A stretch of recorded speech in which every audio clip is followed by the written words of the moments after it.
Hi, I'm Lucy James, and I listen to the One Up Gaming podcast. Hi, I'm Keith Allen, and I play Murphy on Z Nation, and I listen to One Up Gaming podcast.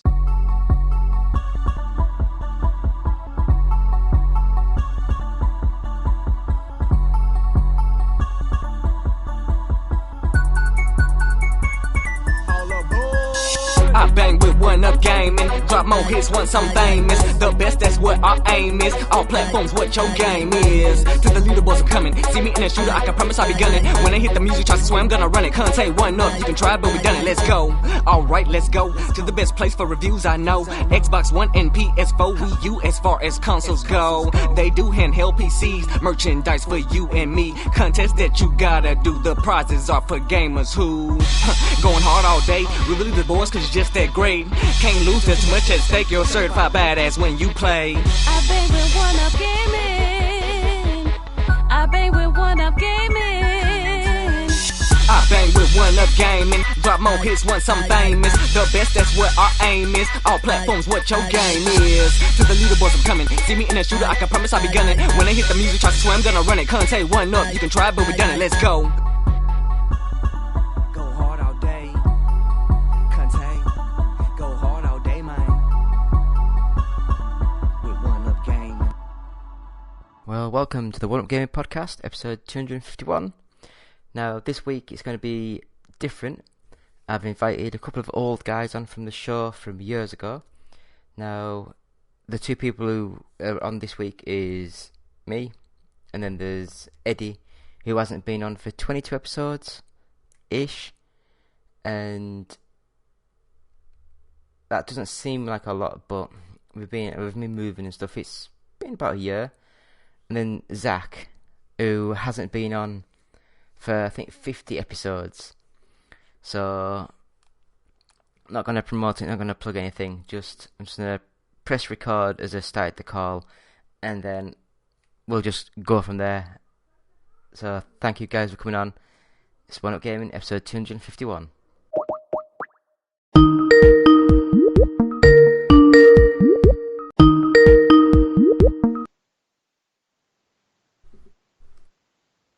Hello. Hello.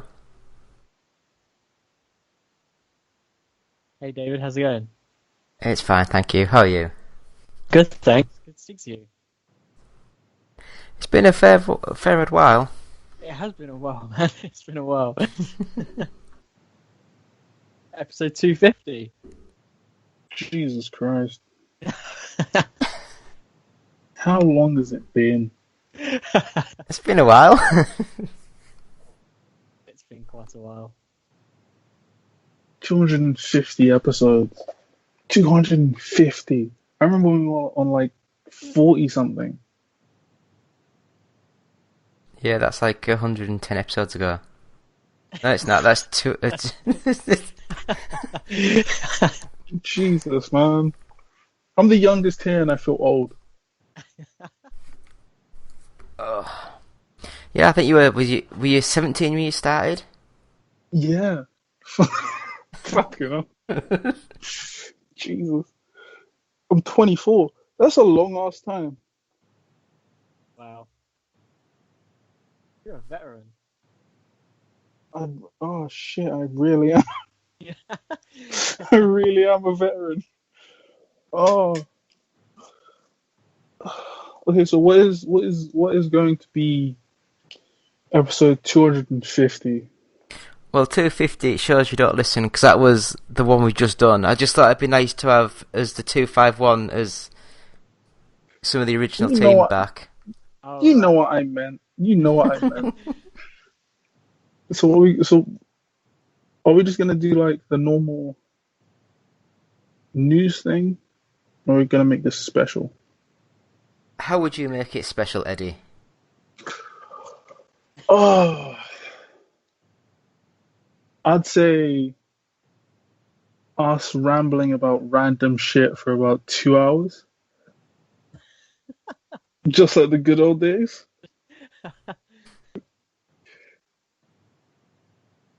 I feel like that'd be fitting.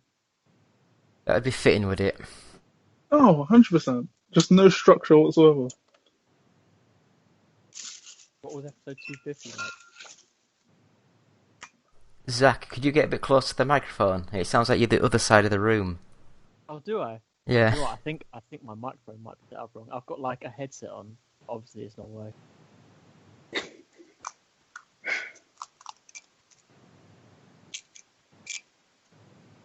There we go. How's that? We'll see. They'll be able to hear you. Don't worry. Wicked.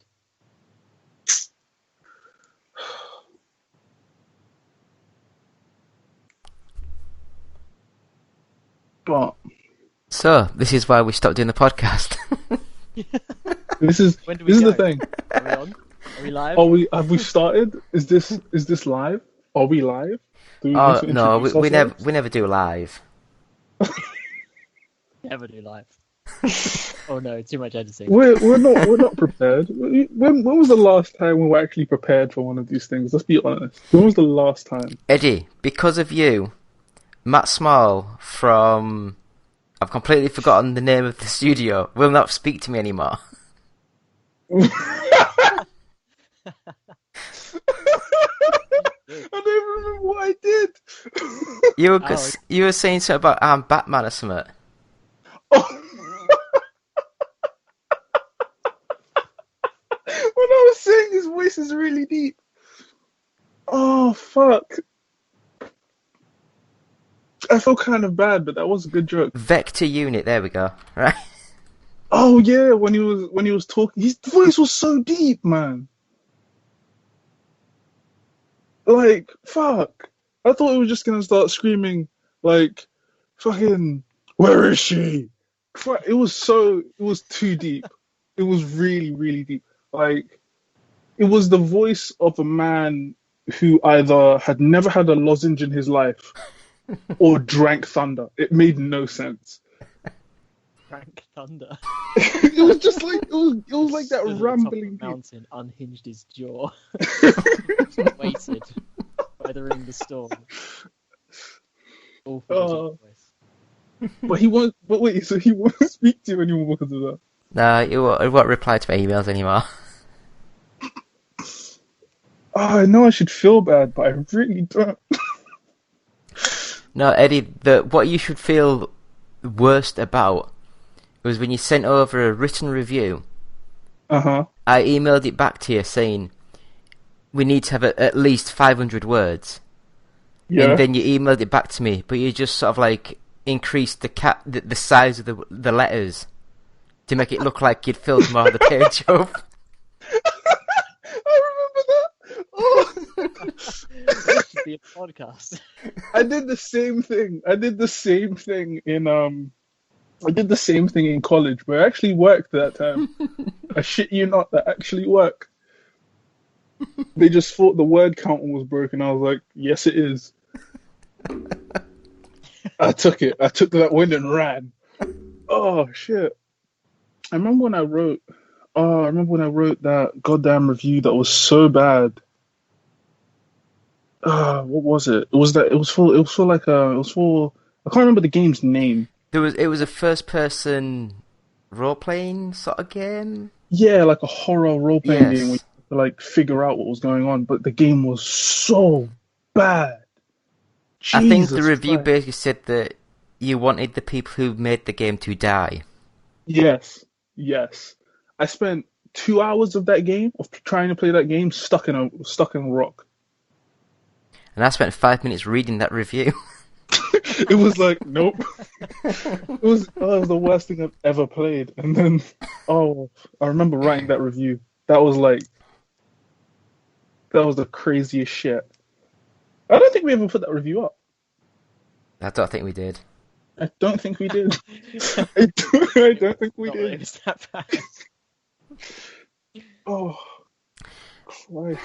So I remember I put a review up of... It was a football management game. And I got sent the game, played it, writ the review, put it up. And the guy emailed saying, we don't sugarcoat it, do you? I just basically said that it's shit. It is absolute diabolical crap. But that's the thing, though. Most of the games you were sent were garbage. Oh yeah, it's funny. Like, Or you get the ones like Konami and Capcom, and they say that they'll only send games out to people who are getting, I think it was 250,000 views a day. oh yeah, that shit. And it's like, how?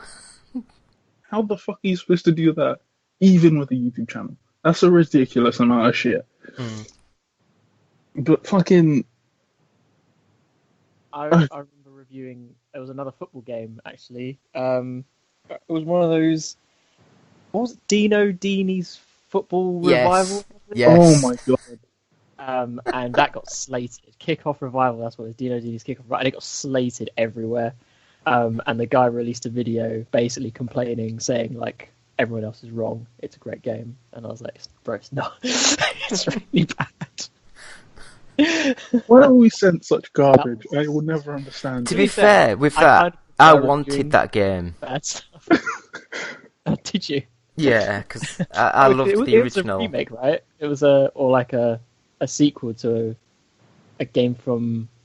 It was 89, I think. The original sort of like Mega Drive 1 came out. Ah, okay, yeah. Yeah, that was quite cool. Improved since. I think I remember, like, I don't think corners worked properly, and I think there was no offsides, which maybe it was meant to be like that because it was like a super simplified version of the game. But I remember it being like really easily like taken advantage of, and you could just like goal hang really easily. You score like 10 goals. How can you play football and not have offsides? I don't think it had like yellow cards or red cards either. No, yeah, you could just like slide around, just like destroying people. Yeah. What? What the fuck? Because like when you press slide tackle, your guy would like slide across like half the map at like the speed of light. It was really funny. That's like fucking. As you went along, it was really cool. But I think it was the same button for slide tackle or shoot. So no matter what you were doing, you're just killing everything. Yeah. Because it was like, because it was really simple controls. You could move, and I think, like you said, it was either tackle or shoot is the same button. That was the only thing you could do. There wasn't really much control about it either. You couldn't direct it. You had to hit the ball at the angle you wanted to hit it. So that meant, the ball would fly everywhere. You'd just be like slide tackling people, which made it unplayable, actually. So this game sounds like it was made specifically for the Mega Drive. It sounds like he just made it again and didn't put any thought into, making it better. Or he just did what every lazy person does and just sent in the same thing again and just put a 2 next to it. Perhaps he just changed the font size. That works. That's what he did. That's the video game equivalent. I tell you, okay. saying that, I read some, I think it was yesterday, it had me in stitches. It was literally, someone's reviewed the Switch version of the FIFA 2021. And because on the Switch, it hasn't changed since, I think it was like FIFA 19. So it's been 2 or 3 years just updating the kits, and that's basically it. And I read, I think it was on a big site as well, and it basically had like a little paragraph saying, nothing's changed, they shouldn't be charging 50 quid for it, it's an absolute joke. Here's my review I did last year. Amazing. You know what I mean? It's just like, I'll just reuse my review then. Yeah, because I think on the Nintendo store page, I think it says... It's a FIFA 2001 FIFA Legacy Edition. Yeah. Will feature the same gameplay innovation from FIFA 20 without any new development or significant enhancements. That's what it says on the page. Which is shocking. And they're selling it for 50 quid or £45. At least Pez had the decency to lower their price. Yeah, I actually bought Pez this year just because it was 25 quid. Yeah.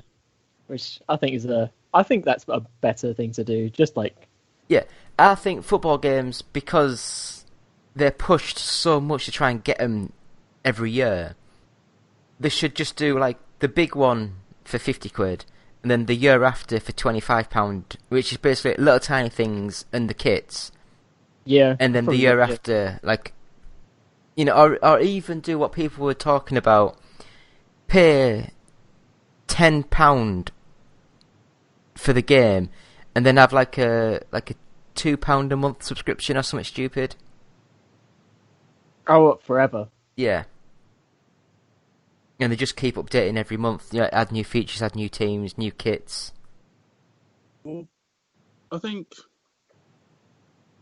I do like how PES is doing it now with the whole like pay 30, get the whole update, get roster updates and like a few fixes here and there. Whereas with FIFA, I fully think the only reason they bring out a new version is for my Ultimate Team. I think that's what it's called. Yeah. That's it. FIFA Ultimate Team. That's the only reason that they release a new version, so they can charge more for FIFA Ultimate Team for like the packs and shit. That's the only reason. Because when you buy a new version of the game, your Ultimate Team is wiped. You have to start again. That's it. Because they can't justify wiping. So bad. It's awful. I feel absolutely robbed of my old Ultimate Team, which was so much better. Also, this FIFA feels proper phone in. There's like no changes to it whatsoever. Except the menus are somehow worse. I think that I've paid all that money to get a worse FIFA than I had last year.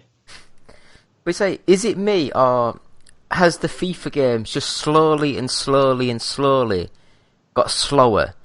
The players don't move as fast. I've noticed that as well. Yeah, I think it's got slower. This one I noticed was really slow.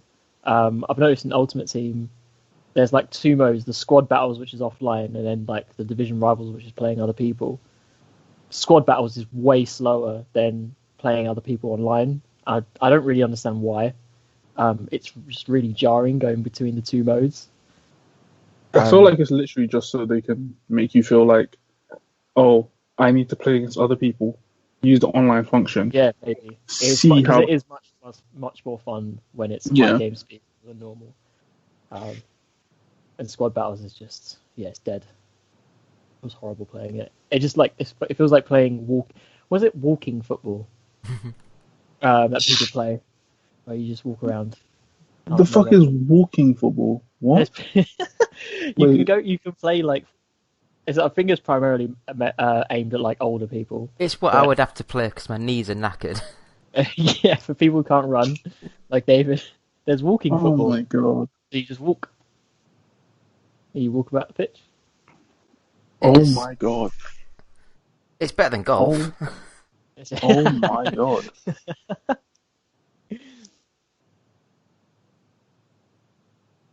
Anyway, right. So it is. I mean, I've been having a quick look on the YouTube channel. I can't say our YouTube channel anymore, but the YouTube channel. You're kicking the ball, and we've got. Can you just say it's golf, but you're kicking the ball? Well, you can actually play. I think you can play foot golf. You can also play that. There's a place near me that does that, actually. Yeah, so like looking on the YouTube channel, we've got 2 videos.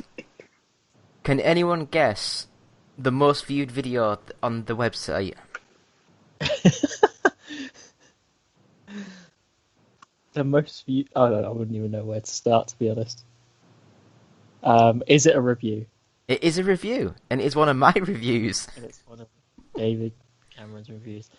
I'm trying to think of what would be. Is it like Call of Duty or something like that? Oh god, no. A FIFA? No. Is it something really? How many views has it got actually? Can I ask? It's got 182,000 views. Oh my god! Oh, I feel like I remember this. It's like Is it a game? It's not a game, is it? Isn't it like a periphery, like a peripheral rather? Periphery is a band. No. Is it like a controller or something? No. It's a game. The second most viewed is the Ferrari racing wheel at 125,000 views. That's pretty good. Is it something you reviewed with the racing wheel? No, it's not. It's something I reviewed with Connect. Oh, Connect Rivals? No. No, Star Wars? It's a game that came out on everything, including Wii. So Just Dance? Yes, Just Dance 2016. 16. Wow, that's pretty cool. So it's got me dancing in the top corner of the screen. One Up Gaming. I'm going to look it up right now. That's the 2016, did you say? Yeah, Just Dance 2016 Xbox One review.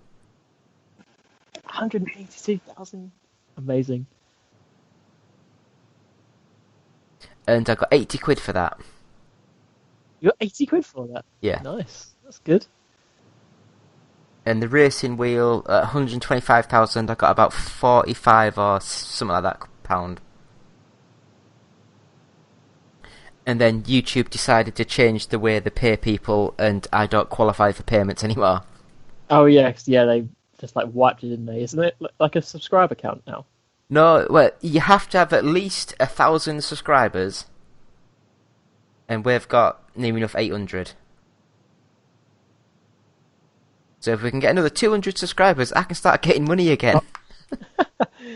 I can't. Yeah, it's pretty shocking how that. I'm assuming they still display ads on your. Oh yeah, video. oh yeah. Yeah, which that's just so cheeky. Since lockdown keep started, advertising. We're gonna remove your. Yeah, since lockdown started, you now get like 2 ads at the start of every video, ads in the middle of your video. Oh god, yeah. It's an absolute joke, but no, it's fun.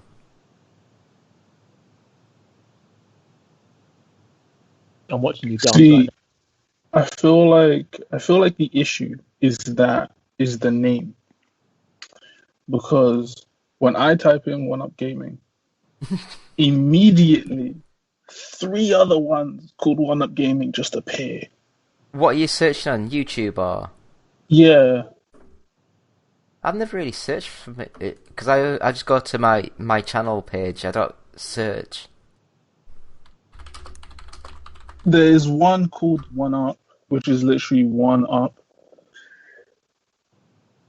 Which one? Oh yeah, Tacky Up name, Gaming. but still. Got 835k subscribers.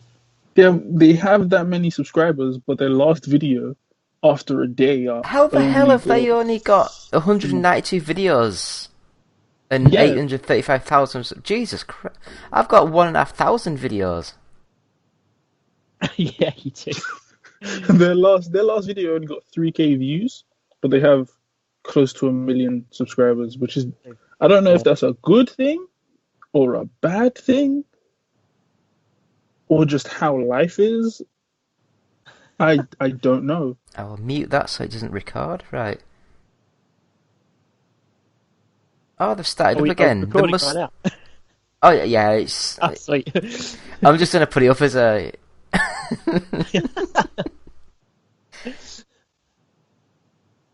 It's been a while since we've had Don't say just anything fun. incriminating.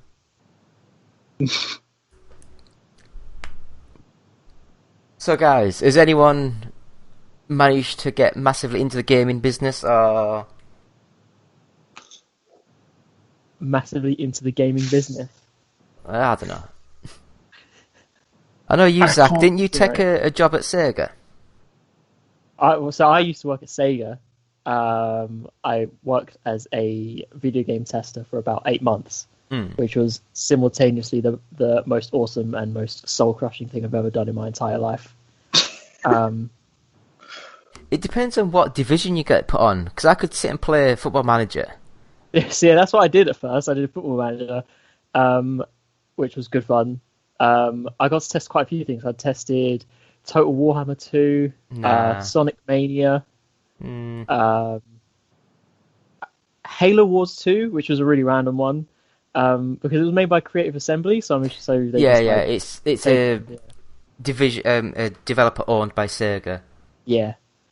But the worst bit was I was on mobile for a bit as well, and mobile was pretty bad. I played they did that whole Sega Forever thing where they were releasing all their old back cat onto mobile. So I was playing stuff like Golden Axe 2. What was the other ones that I played? there's like some old classic RPG which I couldn't get past like the first like 10 Fantasy minutes of Star. Fantasy Star 2, that was it. There we go. I was so confused because there's like no manual. It doesn't tell you how to play the game. It just like sticks you in the middle of this thing, and you're like, "What the hell am I supposed to do?" So I had to look up walkthroughs in order to get through the game. What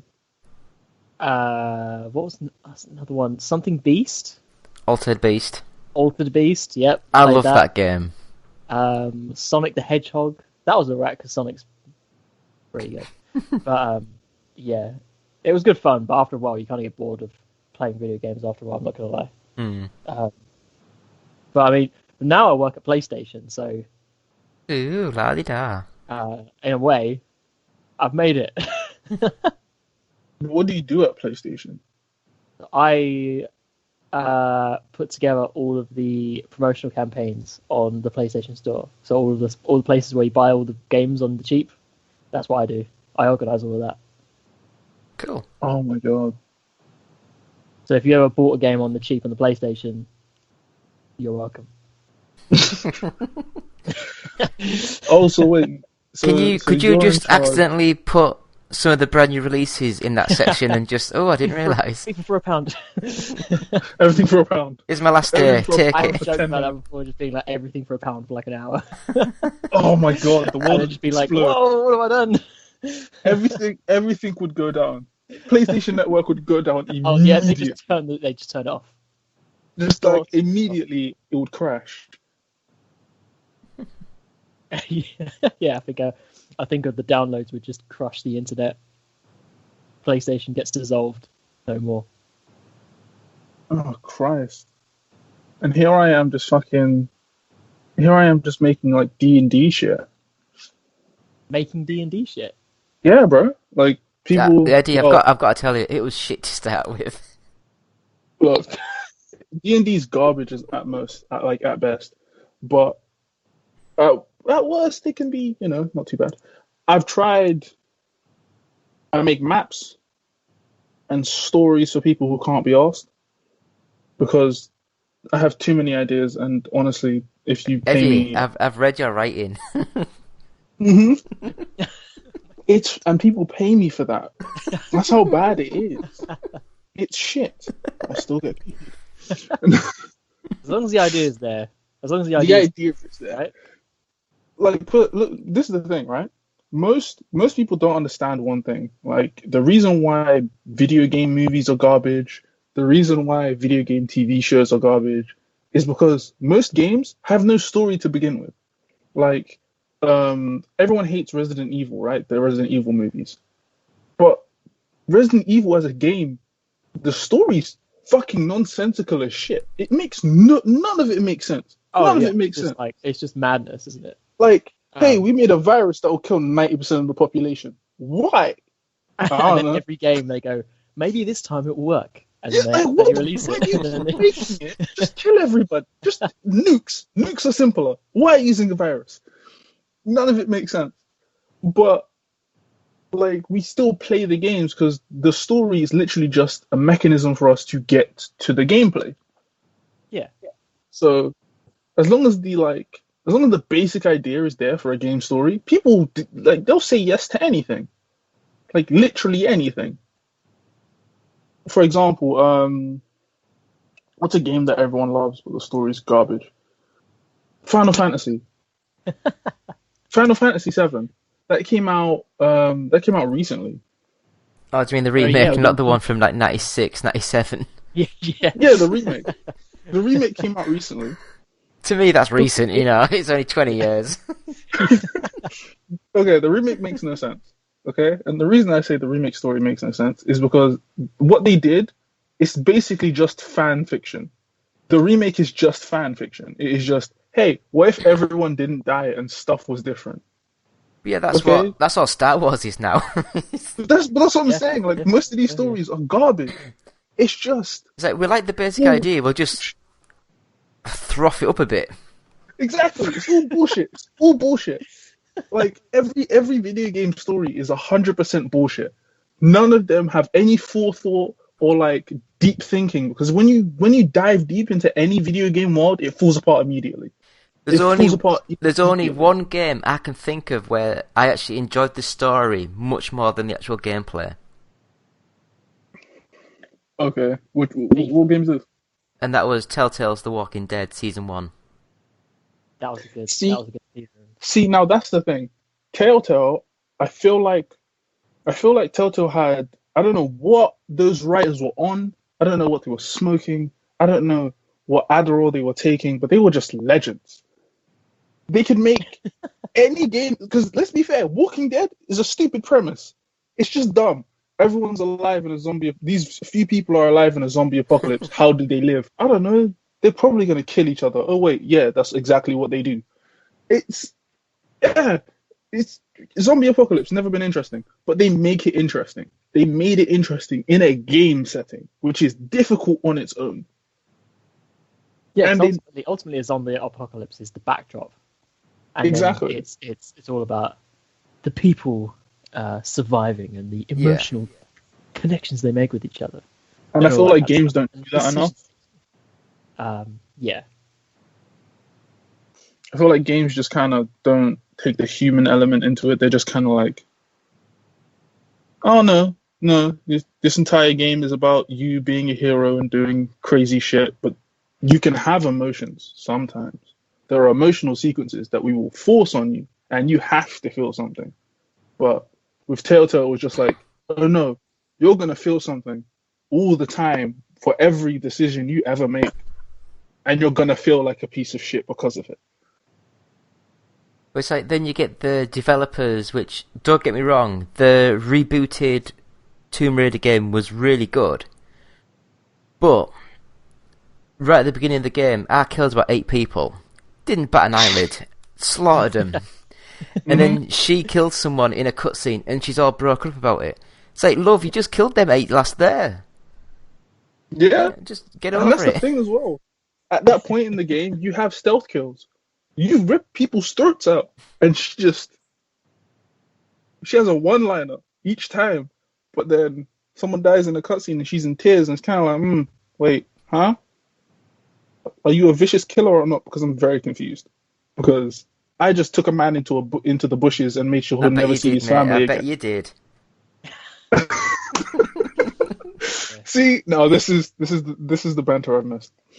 But like, oh Christ, it is true though. It's kind of weird because games do this often, where it's like what you do in the game itself almost has no relation to what the character actually feels or does in like cutscenes or any like story moments.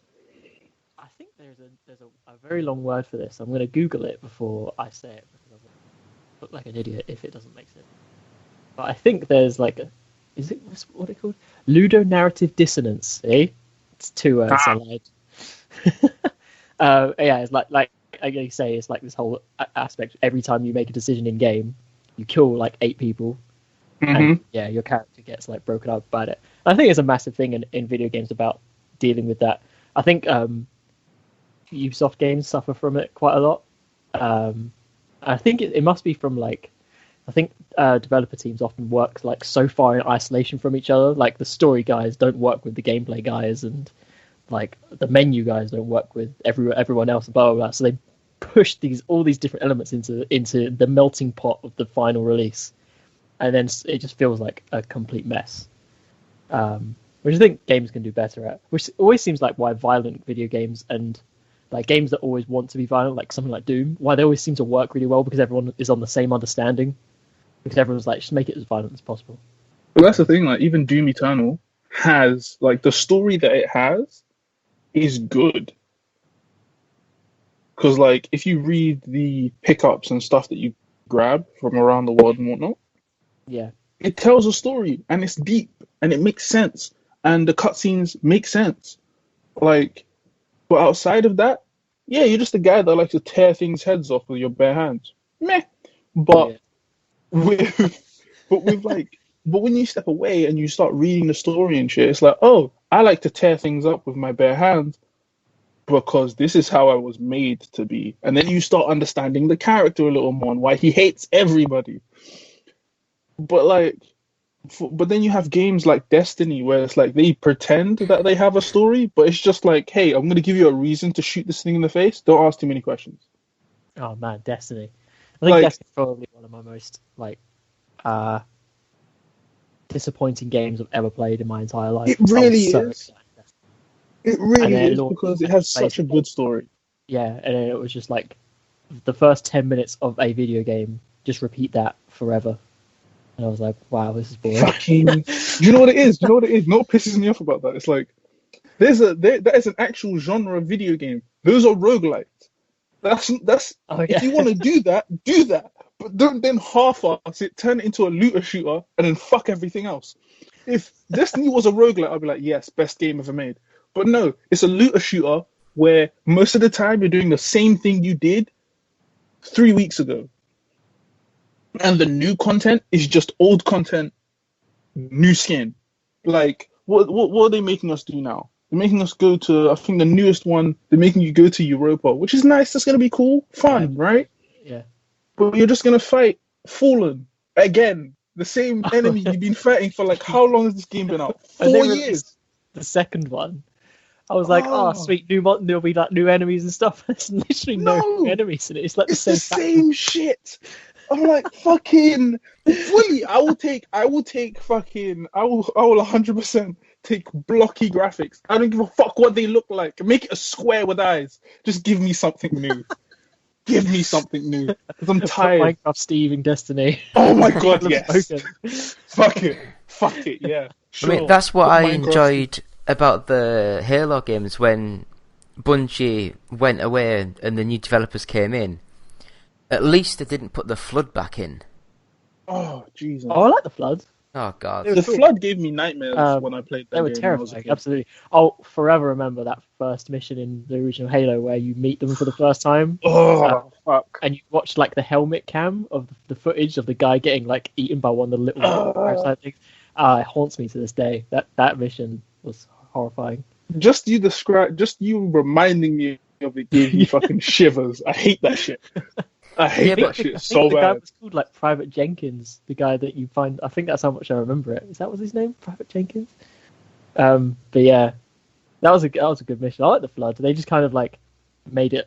The thing is, they replaced the Flood with I don't know what those half robot things, which were kind of like, take them or leave them. Oh, the fuck the. No, they're not the Forerunners, are they? I think so. The Forerunners of the. Or it was like a word like that to mean like the original or some shit. But the scary thing is, I remember playing Halo when I'd have been 20. So I'd have guess you guys would have been about 10, maybe even younger. Yeah, I was like 9. Yeah, I was not supposed to be playing that game. I remember my cousin had an Xbox, and I used to be like, can I come around and play Halo? I used to play Halo. I remember playing fucking. But that's the other thing as well. This is the issue that I have of like fucking game narratives and shit. And like it always spans. It doesn't even just stay on console. It just spans to all types of games. And a game narrative is so bare bones and bullshit that regardless of what you do or what you add or what you put, no one either no one notices, or when they do notice, no one does anything about it. Because like Destiny was supposed to have a story. They've tried to add a story, but the story now makes less sense than it did in the beginning.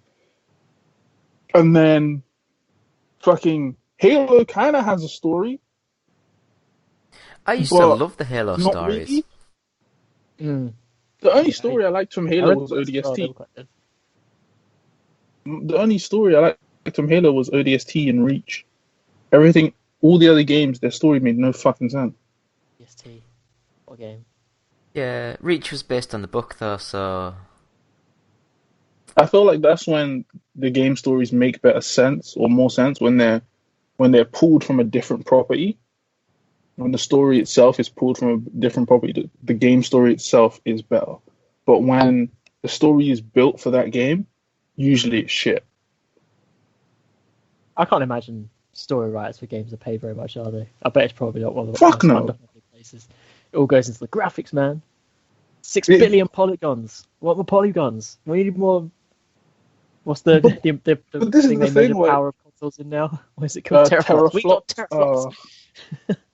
And now, like, for people who are like, oh, your game isn't good unless I can see a reflection in a puddle. Are you going to do, like, this is people, like, this is the Puddle thing, right? reflections. That's where the money's We, going. as gamers, we notice the We have most to make- inane shit in our games. Like, can I see a reflection in her eyes? Are you going to be looking in her eyes? But No, what the fuck does that matter? The scary thing is, it's like, did you notice on the PlayStation reveal, the last one, when it showed gameplay from the Miles Morales sort of game? Oh, The amount of times that there was no shadow cast by the background characters or there was no reflections. Oh, I didn't notice that. I was too busy being like Spider-Man. Yeah. So I think it's if the character is a certain distance from the player character, it doesn't draw the actual reflection or the shadow to sort of save processor power. Yeah, but like that's another thing as well. I feel like there are so many things that we've added to games, like the need for reflections and to see every shadow. Do we really need that though? No. Like like ray tracing makes no fucking sense to me. Why that's such a big thing now? It's because no one cares about the resolution of the game. And Yeah, that's what you everyone keeps think- going on about. No one cares. You can't really see any difference from 2K to 4K dependent on your screen size and your distance from screen. So now they're trying to say, oh, but we've added all these other effects into it. It'll drop it down to 60 frames a second or 30 frames a second. But no one will care. It's like, yeah, just give me a nice picture at 60 frames a second. I'm happy. Minecraft, man. The ultimate graphics. Yeah. game. Yeah. What was it? Minecraft and fucking Roblox, the two games that are Yeah. people love and they look like shit. People still play RuneScape for fuck's sake. Oh, man. Oh, yeah. And RuneScape looks like garbage, but God does it play well. I can play RuneScape on my phone, for fuck's sake. Did you see there was the gameplay from where they launched that Crisis Remastered and they put ray tracing in there? And when they tried to I can't remember who it was. It might have been some random guy on Reddit. He posted a video of him turning on the ray tracing for Xbox One X, and the entire screen just like died. They launched it and it didn't work. Yeah, And everyone was no like, shit. "That's why you don't have ray tracing." Especially on these consoles, which they can't handle it. Again, like, this is the thing. I feel like on console, you do not need all of this fancy shit. You really don't. If the game runs, the game runs. That's the whole point. That's the whole reason why people play on console to begin with. They just want their game to run. They don't want to go through the whole rigmarole of, like, how powerful is my system? Can it run Crysis? No one gives a fuck. Just, can I play FIFA without my entire PS4 sounding like it's going to take off? Yeah, alright, Oh, cool. my PS4 is so loud, it's ridiculous. I don't know why. On Call of Duty, when I sit in the multiplayer like lobby menu, my PS4 is the loudest thing like on the planet. And I googled it, and apparently on the Call of Duty menus, there's no frame cap, so it's running the menus in like 500 frames per second. So it's just maxing out Why? the console. They just the never put fuck? a limit on it for some reason. Oh. I think there's like your character's like he's in the center of the screen, just like walking down like a road, and I think they've just like maxed out the settings there for no reason, without really thinking about it, and it just makes my PS4 take off. As soon as you go into a game, it's fine. It's just sitting at that menu. It's really bad. I don't know how they didn't catch that. I really do feel like most games now are built for like one of two audiences. Either the greater audience, like more, the general public, or a very niche crowd. like for example, Star Wars Squadrons. It has HOTAS support, which is like you can have the steering wheel, the flight simulation steering wheel, and the pedals, and all this other shit. And I'm like, if you have all of that set up for one game, you're unstable. You're mentally Well, unstable. no, I think they'll have that set up for their realistic flight games, and then But they're how just many of those are there?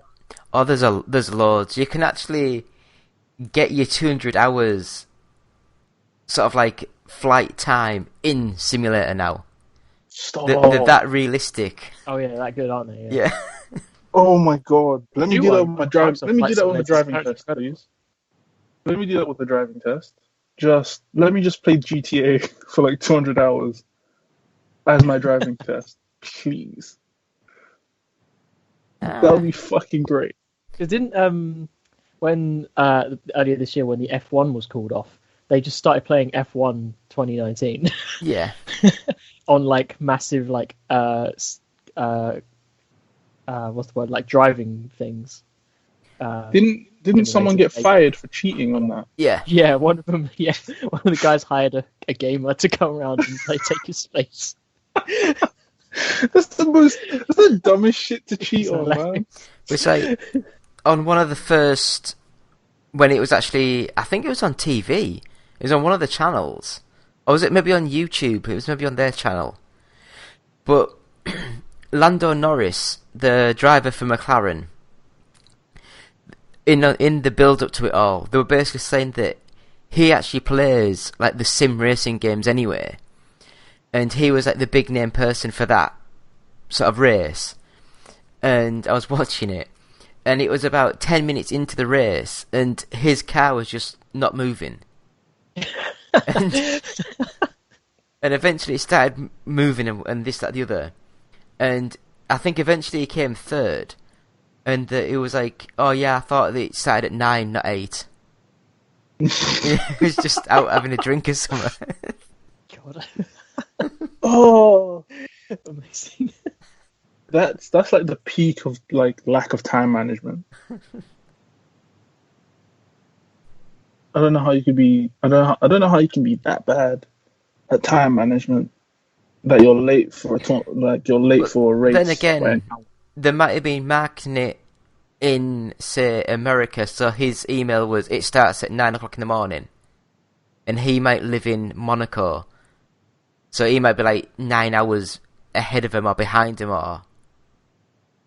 Yeah. That is still the craziest shit. Okay, so I blame his agent on that one. There we go, solved it. if his agent is still high, if he still has the same agent, I'll be surprised. He will. He'll be all friends. I can't see. I never see like the sense of being friends with your agent. It's an easy job, and it'd have been friends at school and college or whatever, and one of them had talent, the other one didn't, and then so the other one just latched onto him. That's a fucking way to describe it. Jesus, you're good at something, you're good at nothing. Well, It's like, I will pay you £200 a week just to do my laundry. you know what? That's a fair price. That's a fair price. That's laundrette rates right there. Oh fuck. Okay. So has anyone been playing anything decent in the last 4 years?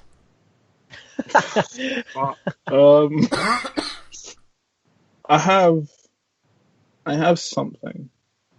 Kind of. I've been playing one game I have been playing a lot is either I've been trying to get into Apex a lot more.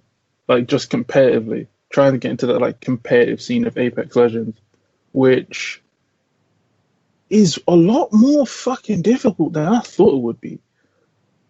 Because Favorite character? my favorite character right now is Gibraltar. And the only reason he's my favorite character is because he's a very large man with a shield. That's it. That's literally it. Isn't he like Hawaiian or something? Oh yeah. Yeah. I thought it was just off Spain. What? It's we all together.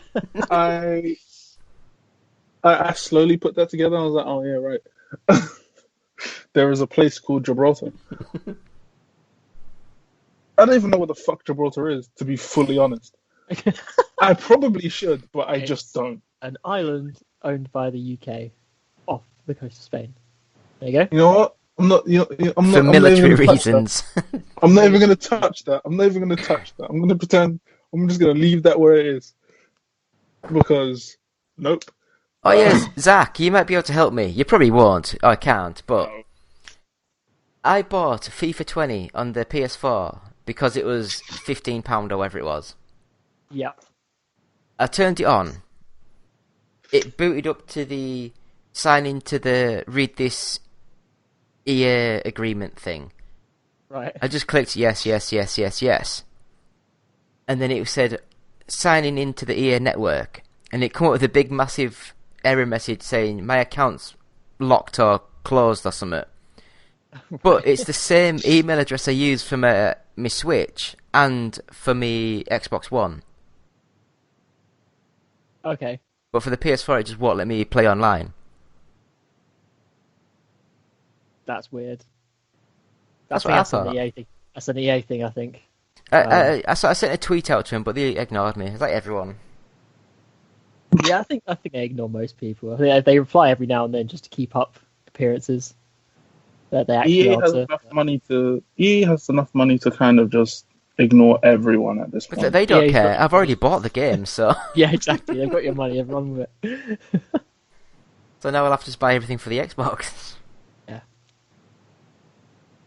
That is weird though. Perhaps it's because it's linked to your Xbox One. PlayStation are like, no. I don't know.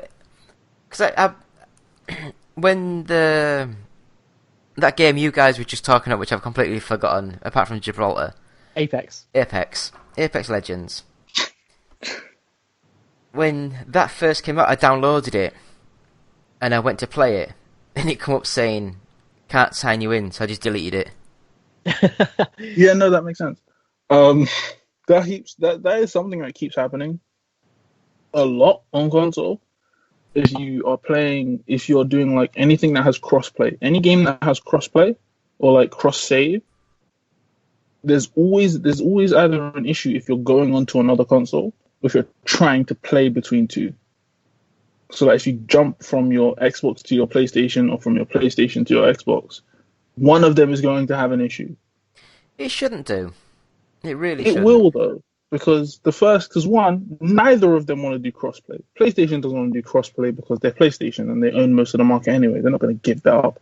And Xbox doesn't want to do crossplay because they have Game Pass and they're like, why would I give you anything? Microsoft want to put Game Pass on everything. They want it in They want to iOS, put Game they want it on Pass. Android. But like, They they put put it Game Pass everywhere. on It's like- everything. There will be They'll bring Game on Twitch. Pass. Microsoft had a contract with Nintendo to put Game Pass on. And that was agreed. And then 6 months later, it must have been the intern that agreed it. Because 6 months later, Nintendo came back to him and was, yeah, we're not going to do this. Yeah, because if Change they do that, Nintendo has to answer a very simple question, which is why is their online services so shit? And they don't want to have that conversation because it's Nintendo and they have to stay the good guy. Nintendo has to stay the good guy because if they don't, they literally have no other bargaining chips. I tell you what, guys, I don't know if this annoys you, but it really annoys me. How come Nintendo has a console where 90%, it seems, of all the left Joy-Cons are knackered, but no one really mourns? If that was Microsoft, it'd be like the devil's come back to Earth. See, this is the thing. Nintendo gets a lot of goodwill, right, from the gaming community as a whole because it's Nintendo. Good guy Nintendo. Now, my thing is, This is a company, and I don't want to be a dick here, but I'm going to be. This is a company where they have been releasing Pokemon for about 20 years. The game has not fucking changed. It's the same game. Again, there are no attack animations whatsoever. Your Pokemon just kind of jumps. Like, is this a student project? The fuck just happened? Like I'm like, oh, Pikachu, Thunderbolt, and Pikachu just kind of jumps in the air and there's lightning. I don't know about you, Eddie, but the last fight I was in, I had no attack animation. I'm just saying, again, it's like nothing really happens. They don't run up at each other. They just kind of jump, and then shit happens. Like what? Like, and I think it was it's a kids' game. They can't have them slashing each other's eyes out. Yes, they can. The fuck, yes, they can. If I can play fucking what was it? What was that SpongeBob game? I can't even fucking remember anymore. But if I can have that game and hit motherfuckers with a spatula, I think I can get a Pikachu to bite someone. Like that Battle for Bikini Bottom, or whatever it's called. Yes. But this is the thing. I actually heard that's not too bad. It's actually decent. Like, it shouldn't be as good as it is. It has no right to be as good as it is, but it actually is. So, yeah, it's not bad. So, guys, what is everyone's thinking of the next generation of things? Because it's only a month to go. Zach, I don't think you should answer any questions because you have a job. Seriously, no one will listen to this anyway. Well, I can answer for Zach. Obviously, the PS5 is the best thing to ever happen, and that obviously that Xbox can just go sink in a river. But for me, PlayStation is for the players. That's the most corporate answer I've ever done. Oh my god! If you didn't get a promotion from this podcast, I will be outraged. Well, because the third largest publisher, I can't play their games on PlayStation, I've decided to go to Xbox. Well, this is the thing. This is the thing about PlayStation that I really kind of like. And this is because I usually do not talk well of PlayStation, but one thing I like about PlayStation, one thing I've really enjoyed about their next gen push is it's not, they're concentrating on exclusives a lot, which is a bit of a downfall, but they're concentrating on the experience, right? They're concentrating on you play your games on PlayStation, it is the best way to play. It's not just a way to play, it is the best way to play. But it's also like Miles Morales is coming out on PS4, but it's also coming out on PS5. So if you want to, you don't have to immediately get a PS5. It's kind of like the messaging that PlayStation giving you. You've listened to the hype, and you've been drawn in hook, line, and sinker, whatever it is. But the thing is, Microsoft said that all their games for the next couple of years are going to be for the Xbox One family and the Xbox Series family. Everyone moans saying, well, no, I'm going to buy a new console because I want to buy new games. Sony said less than a month ago, every single game for the PS5 is a PS5 exclusive, and you need to buy a PS5 for that game. It's only 2 weeks ago they've actually come back and said, oh, by the way, all those games we said were exclusive, they're not anymore, they're all coming out for the PS4. Which I think that is an absolute joke of a statement to make. I feel like they did that because it is that race of, okay, but what does the PS4 have to offer? Because Xbox has Game Pass. Like, you can't beat Game Pass. That's just period. No company right now, no console company can beat Game Pass. They just can't. Nintendo can pretend they can, but they can't. Like, what does Nintendo actually have to offer? A few Mario games and Zelda. No one gives a shit. But, and then you have, let's be fair, it's true. Zelda and Mario are, like, two of the biggest icons of they're the biggest icons, but their games are kind of garbage. Like, Breath of the Wild is fun for, 15 minutes, and then you're doing the same thing all the time. And then you have fucking Mario. Yeah, Mario's great, but you're doing the same thing for fucking 10 years. Either turn it into a beat 'em up or do something else. But then you have with Nintendo's offering, they can't really offer much. They can just offer the same type of game that they've been making for 10 years. And then you have Sony, where they're never going to do anything like Game Pass. They just can't. They can't afford to, for one, and they're not crazy enough to try. Microsoft has them. Exactly. They have that. They have them beat just money-wise. And it's an annoying thing, but it is true. And so when it comes to Game Pass, they just kind of have the whole console marketplace in their hand, but Sony doesn't have something like that. So they have to go with the exclusive route. They have to say, this is going to be exclusive. This is only coming on PS5. We're going to have the fastest console, but they can't say they're going to have the most powerful console because that would be a lie. So they have to say, they have to talk about speed, they have to talk about exclusives, they have to talk about exclusive content for PlayStation as well. That's something PlayStation's been very good at doing. Just like I think every game that's come out so far, or like most of the games that have come out so far, I've had special PlayStation stuff. Yeah, it's because Sony pay licensing agreements. Yeah, they pay a lot. They're basically doing what Epic does. They're paying a lot just to get their fucking name on the door, which is and Microsoft ridiculous. Just go out and buy the whole company. But one thing I feel like PlayStation one decision PlayStation did, which I feel like they shot themselves in the foot, was that they made Spider-Man exclusive to PlayStation on the new on that Avengers game that came out. Yeah. They made him exclusive to PlayStation. Mm-hmm. I don't think they should have done that. No. I feel it's like the same this is as just me. Microsoft owned properties around Smash Brothers, just because they think Smash Brothers is a worldwide phenomenon.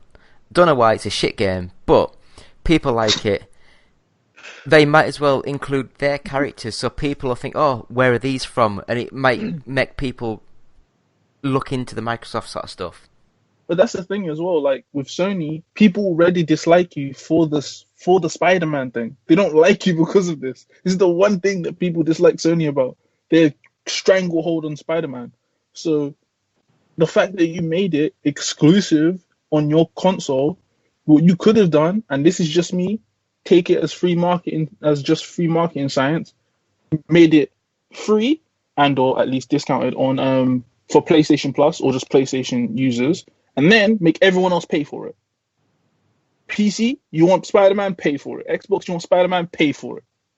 Why? Because then you'd get money in because you own the license anyway, so you'd get royalties regardless. But also, you'd still have that reach. You'd still be good guy Sony because you're not stopping people from playing a Spider-Man. You're just asking them to pay you for it. And if they don't want to pay, they can come to PlayStation, where other things are free. Shit like that. But instead, they were just like, no, it's ours, mine, me. And then everyone was like, well, the game's shit anyway. So, and again, yeah, the Avengers game is shit anyway. No one plays it, apparently. So, fuck. Over Just 1,000 put all your eggs people into that basket. are on every hour. That's not good. Like, It's just game Destiny. metrics. You That's say it's not good, but it's a 4-player game. How many do you need? like, put it like this. It's basically like a Destiny type of game or like Borderlands, right? Where it's a looter shooter. Now, if you're going to do that, you want you want millions of people to play. You want hundreds, thousands of people to play because they've chopped it up into servers, right? So Only if you're 4 chopped can up play at into a time. servers, true, but if you want to find a match, it's going to take even longer because not everyone's searching to join the same thing. But the more people you have, the greater chance you have of joining the same game. But then You see what I'm the saying? only way to get around that would be to include more diverse characters to select from. That's so what they should have not done. everyone's selecting the same 3 people. Exactly. That's what they should have done. Did they? No. Why? I have no idea. Crystal like this. I can't remember who made this game. Yeah, Crystal Dynamics. Yeah, they make no sense as a developer to me, but they make choices. Choices were made, and those were the guys they went with. Me, would I have picked the same roster? Absolutely fucking not. They picked the most bog standard Avengers ever. I don't get it, but apparently they were trying to get. I guess they could have See, this game would have been a good idea if it was released with Infinity War or The game any of should those. have the game should have come out 3 years ago. Basically, it coming out now, I get it. It's just bad timing. It is just bad timing because no one gives a shit anymore. And No it one doesn't have cares. the actor's likeness, so it kind of looks really weird. It Even though looks so they are weird. all so similar. They've literally taken the Marvel Cinematic Universe, made them as close as possible without getting copyright infringement. Like, I think they made And them look. I think they made them look like the voice actors. Do you think? I think they look really similar to Marvel Cinematic. Yeah, it's similar to what started with Sony's done with the new Zack Spider-Man game. Yeah, With the yeah, remake of it. They've made him look more like Tom Holland without making him look like Tom Holland. I hate that. I hate that so fucking much. I hate that. I hate But, the new I mean, look. like, It looks if they dumb. didn't want to pay the actors, why didn't they just sort of, like, go back to, like, the 70s, 80s, 90s comics and get them to look like them? But that's what they should have But done. that's Marvel's famous now based on the recent stuff, right? So that's what they're going for. Yeah, But that's To the make thing. him look like the 70s, everyone's gonna be like, "What the fuck?" But that's the thing. No one had a problem with how he looked in the game. It kind of made sense. You know what I'm saying? He's an older dude. He's not. He's been doing it for a while. He hasn't been doing it for a long time, but he's been doing it long enough that he knows what he's doing. Whereas this time, he looks like a child. He looks like he's 17 and he's just started being Spider-Man. Why? What was the design decision there? That makes no sense. because they wanted to make it look like Tom Holland. But that's, again, like, I don't get it, because if you wanted to make it look like Tom Holland, just add Tom Holland as a skin. No, because they didn't want to pay money for him. Yeah, but It's I'm like- saying they could have You're added about it to as a pay Tom skin. Holland the big bucks now. He's a big Hollywood superstar. isn't he? Basically, what they'd have Oh, done fuck off. is they'd have been at work and said, right, Tom Holland, we'd have to pay him £2 million to get his likeness. That janitor in the corner looks an awful lot like him. We'll give him a fiver and put him in the game. But that's the thing, you could have paid a lookalike, put him in the game, but put him as a skin, as an optional skin. You see what I'm saying? Instead of making him like a mandatory thing. Making it mandatory, making it that thing, it boggles my mind why they do that. It makes no sense. Just from any direction that you look at it. Money-wise, design-wise, it just makes no sense. It's just like, I'm going to shoot myself in the foot today. Why? Fuck it, I don't like my foot. It's just fucking Jesus Christ. And then I just don't understand how, with a property like that, with Sony owning Spider-Man and choosing to make him a limited thing for them in the Avengers game, how they didn't see the Avengers game failing. Because they're talking about the money. No one cares. They're just, oh, that'll make money. All these extra skins and costumes, it's all £5 each. Money. But that's the thing again, like the game, it looked like. Did anyone play the beta when it was in beta? I don't play games, I just talk about them. I played it. I played it for like a couple days. It is really fun. It is a fun game to play, but you are doing the same thing over and over again. It is the same issue as Destiny. You're doing the same thing over and over again, and it's not like you're getting better or there's like actual progress. You are grinding, so you It is may not very see slow. progress for months or weeks. It was very buggy as well. I had really bad bugs when I played. Oh, bro, it's so I fucking had buggy. I had the dumbest bug in the world. There's like a boss fight against like a giant spaceship. Spaceship? Yeah, why not? Like it's like in a city. And at one point, like I was on top of it and I got like shot by a rocket or something. So my character like flew like a million miles away. And when I got back, a invisible force field dome had placed itself over the top of the spaceship, and I physically couldn't reach the spaceship anymore. And neither could any of my AI teammates. We were all just like running around in circles. Every time I tried to jump on top of it, my character would just like slide down this dome, and then I couldn't complete the level. I was like, this is the dumbest thing I've Do you ever seen. reckon that you were maybe meant to have been trapped inside the dome? No, I played it again, and I was like testing. I was like trying to figure out what this dome was, and I couldn't. I ran away. I came back, and I was like, "This is fine." I can only imagine it must have. Well, that dome must have Just glitched. spawned for some reason. Yeah, maybe it was like maybe there was like an attack animation that pushed everyone out, and then it just didn't Reset. Oh, yeah. stop. Just Yeah. My guess is It was they really put the weird. dome. My guess is the dome is around it because it appears in the landscape before the first time it appears to the player. It's already in the world somewhere, and they don't want people. Yeah. Well, they want to get away from the fact that people might actually find it, or something might happen where people could do damage to it early and then wreck that kind of cutscene thing. But the game is crazy buggy, and it's the weirdest type of bugs because, like, I think one thing that happened to me, I was playing as Iron Man, and his special was the Hulkbuster. But every time I'd use it, it would spawn a platform that would be like 30 feet away from where I actually am, and I wouldn't hold it or anything. I'd just tap it so it would actually work. But no, it would spawn 30 feet away from me, and I'm like, why do you keep doing this? And I couldn't get in it either. I would go to it, I couldn't get in it.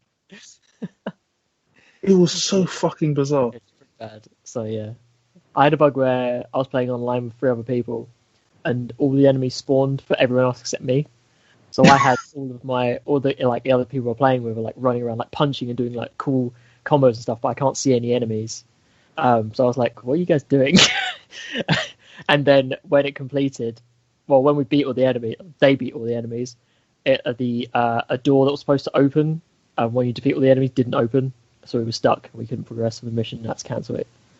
A lot of cancelling missions in Marvel. Yeah. To the point where it's probably considered a feature rather than a bug. it Well- makes it last longer. Absolutely, got to do that Uh-huh. grind.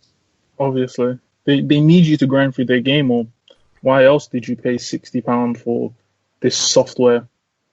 Got to stretch that 40-hour experience. Yeah. So, have you guys managed to pre-order any of the PS5 or the Xbox? I was thinking about it. I was thinking about pre-ordering the Xbox Series S, but I'm thinking of just waiting. I'm gonna probably wait out and just see what things go wrong in the first couple of months, because something always goes wrong. Something either goes wrong or like shit's found that just makes the consoles not work. I'm waiting. I'm gonna wait it out and see, because I feel like this generation in particular, you don't have to buy a console straight away. You don't have to buy a next gen console that's a straight away. step. You can wait. Yes, step more an escalator to the next gen. I'm sure it doesn't surprise you that I have pre-ordered a PS5. I'm pretty sure that's in your contract. Yeah, My jaw's on the floor. I did not expect that. and they hold a gun to your head, and they're like, Um, "You gotta buy our product." This is gonna be the first. So I've never bought a console day one on a next gen. So this is what I wanted. I was like, I'm just gonna buy it day one. I'm just gonna go for it. Get involved in the hype. My first ever console I bought day one was the original Xbox. My second ever console I bought day one was an Xbox 360. My third ever console day one was the Xbox One. Boy. So I went to pre-order the Xbox Series X, but by the time I waited in the queue for 10 minutes it had sold out. And I thought, oh. And I just went on Amazon clicking around, and then I saw that the Series S was still available, so I clicked on that and bought that. Yeah, fair enough. I'm still getting an Xbox. Day one. Yeah. You should I feel get like one of the things that will stop me. loyalty reward for that. Do they do loyalty rewards? I don't think so. I have a little flag in the top corner saying I've been on the Xbox for like 12 years or something. Wow. They should do loyalty rewards. I feel like more places should do like loyalty shit. Oh, Nando's.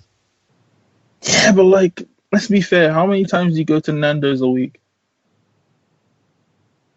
I can say maybe it's less go- than one time a week. I maybe go once It's every probably 6 less. months. Then 0.1 of a week.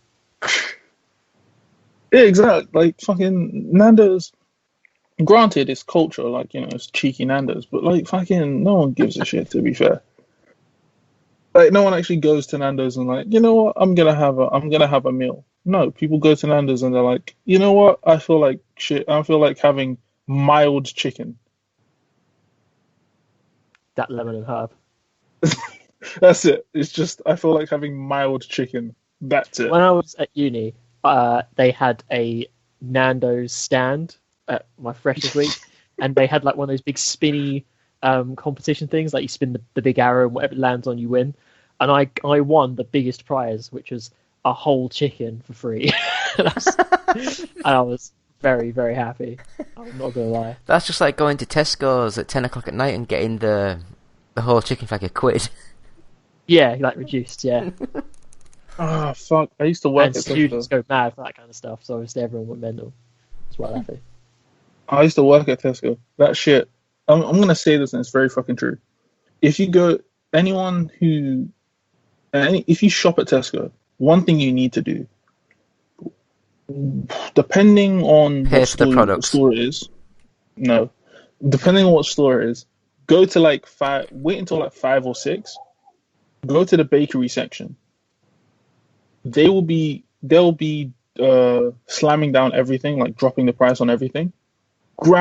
Before they do that, grab as many pastries as you can, put them in one plastic bag, like one of those pastry bags, and then when they start reducing stuff, give it to him, hand it to him, do not say anything. They will slap a random price, and you can just go with like 12 or 35 fucking croissants. They don't give a shit. And it's the most convenient fucking thing in the world. It is the most convenient thing in the world, especially if you have your breaks at like 5 or 6. What, You to can just eat walk away with half-stale so much food. pastry? No, that's the thing. It's never just stale ass pastry. Most of the time, it's good pastry that just they either don't sell or just can't be asked to take out the bag. They don't leave like I remember one day we just had like a fuck ton of donuts just in the bakery, just in where they bake the donuts and shit, but they never brought them out. Someone just forgot to bring them out, so they were just there. Eddie, was that your job? Fuck no. But it was my job to take them. I took them immediately. Obviously, they had no labels. But it is one of those things. Well, that's one of the things I think I liked most about working in retail. Just free shit. Just the free shit. That's it. There was so much free shit. It was ridiculous. It was mostly food, but it was like free food. So who says no? So getting back onto some sort of gaming sort of topic. We're trying. I had 2 Xbox Ones. I had the one that I brought down to London Oh yeah. to do that gaming event. Oh, As yeah. soon as I got back up to Glasgow, it didn't work. So I don't know if it had been slammed around in the plane or whatever, but it turned on and worked. The controller turned on and worked, but it wouldn't work together. I had to buy like a massive USB type mini USB cable and actually have it as a wired controller. But every 5 seconds it'd just come up saying controller disconnected. So I bought another Xbox and I've been playing I don't know if it's still officially called xCloud or if it's just like the Xbox streaming service, whatever you want to call it, for the mobiles. Yeah, I've been playing it as well, actually. Having fun. And I sideloaded it onto my Nvidia Shield. So I can actually play that on my proper 70-inch TV. So I thought, do you know what? Nice. I will sell my Xbox One for £150. So I sold my Xbox One, so that's gone. My girlfriend's got a Switch, and I bought a Switch Lite. I don't know why. Never played it. It just sat in the box. So I sold that for £130. So I've basically paid for my Xbox Series S.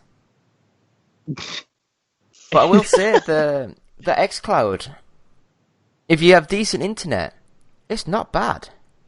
I was surprised at how good it was actually. I was expecting it to be quite choppy, but the image. So I've just been playing it on my phone. So I've got a OnePlus, I think it works better on. Oh, you got a OnePlus? What OnePlus have you got? I've got a OnePlus.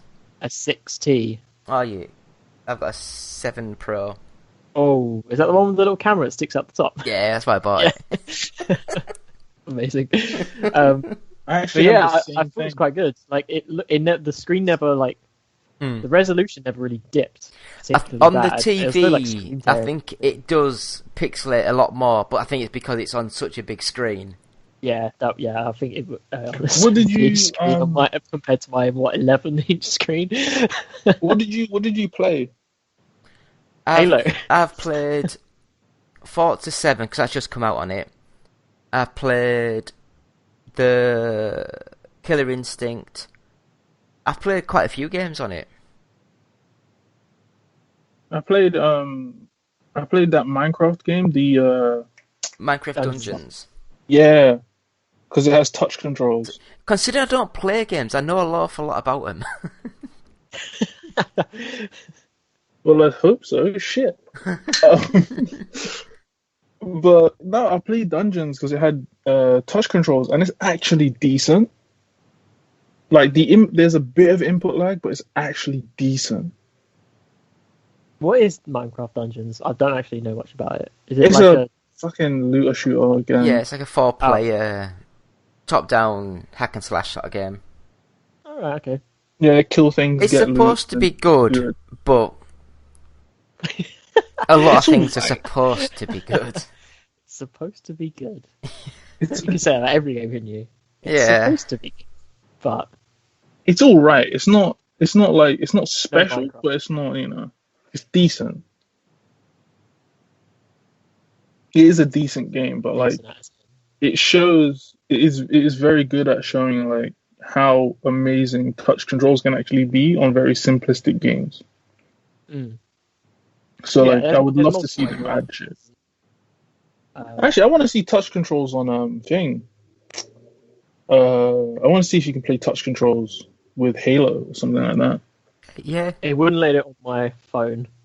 I had to connect a controller, so I connected my. With it, I could have sworn that when it first was announced, that they said that they didn't want touch controls. They wanted you to have a Bluetooth controller, Yeah.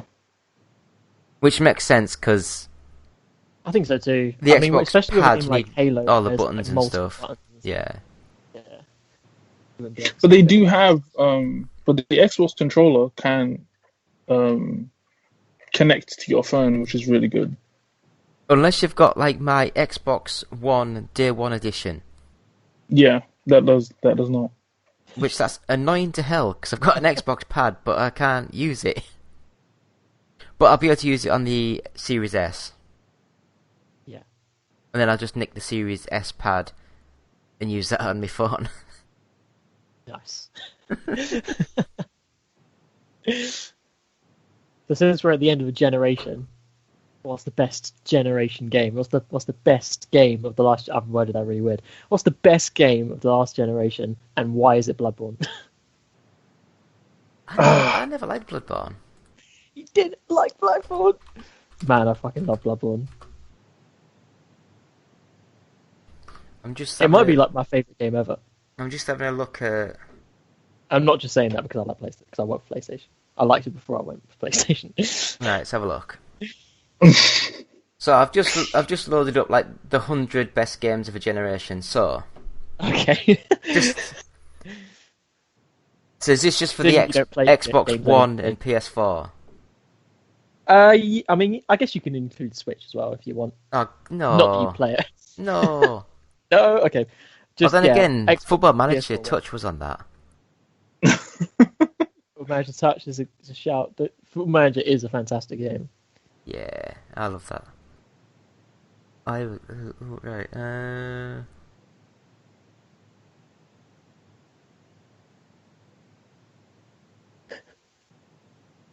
Eddie, any ideas what yours is? For me, I'd say like the best game I've played this year This generation. Generation. or this generation Yeah, is probably yeah. Spider-Man. Spider-Man is a good game. Because like I feel like Spider. Yeah, it's probably Spider-Man for the one reason that it's the one game that does open world right or like sandbox right. Like it has that swinging. The swinging is amazing. The just all the movement, the 3D movement is crazy. But then you also have like a world where it doesn't feel like you're constantly doing the same thing, and it doesn't feel like you're constantly fighting the same enemies, even though you basically are. It doesn't feel like that. You have very different things popping over. Like you have different things popping up all over the place.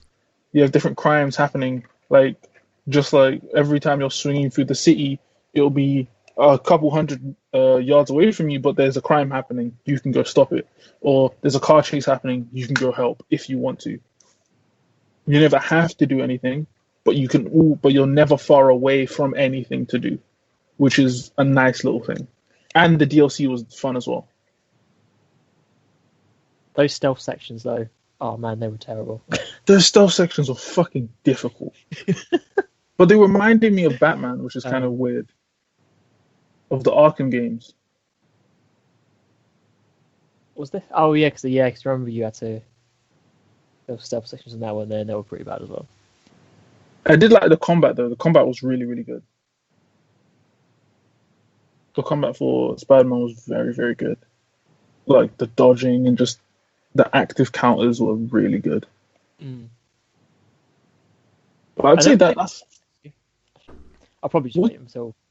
What's your game of the generation?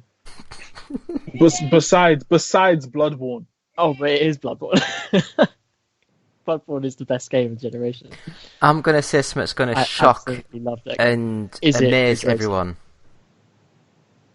It's not a racing game. It's not a racing game. Shock and amaze. It's not a racing game. Is it Dino Dini's kick-off revival? No, even I couldn't say about that one. Is it Sensible Soccer? What is it? Social Soccer's quite good, but no. Social Soccer, damn it. It's Ori in the Blind Forest. Oh, I hear that's really good. I played, literally because I don't have an Xbox, I was just prattling around on the streaming service. And my girlfriend was like, oh, what's that one? So we started playing the Ori in the Blind Forest. And the first 5-10 minutes of it, it's like a bloody Pixar animated movie. She was crying. It is actually good though. It is amazing. I could not believe how good it was. It's really good. I think it was developed by one person. Fuck off. Oh, wow. Okay. Stop. 3 people, because there was a double team who did the music and the one person who programmed it. Look, I'm going to say this now. If Ori and the Blind Forest was made by one person, I've failed at life. Because what the fuck? Like literally, what else am I supposed to do at that point? That's like the best. That's as good as it gets. Because that game is really good. Like just storytelling alone, that game is great. Yeah, I was absolutely shocked at how amazing it was. It makes you feel something for a character, which is like, let's not confuse this. This is just a very small, fluffy thing. I don't even know what the fuck it is. It's just a small. I don't know what yours is like, mate, but I don't want to know.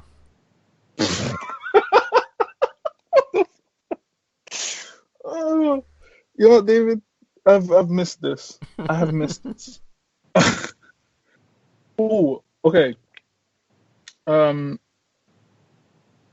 gonna throw out some games and see what you think. These are like the top of generation for a few people, right? Now, what did you think about Hellblade: Senua's Sacrifice? Played it for 5 minutes. Thought it was really good. Said I was going to go back to it. Never did. I really loved it for the first hour, and then you had to do the puzzles where you had to get the pattern to line up in the background, and it just reminded me of. Can anyone remember when the VR games first came out and you had to hold two objects and try and spin them to get the right shape together? Yeah. It was just like that, and I was like, do you know what, I'm done. But up until that point, it was amazing. Okay, what about because I feel like the story, people were like, oh, the story's really good because it was like one of the first games to play with that nuance of mental illness and like your mental illness distorting and shaping the world around you. To me, it was the analog sticks that distorted and changed the world. That's what I'm saying. It was very, I don't know. It was praised. It was praised for it. Sneeze. La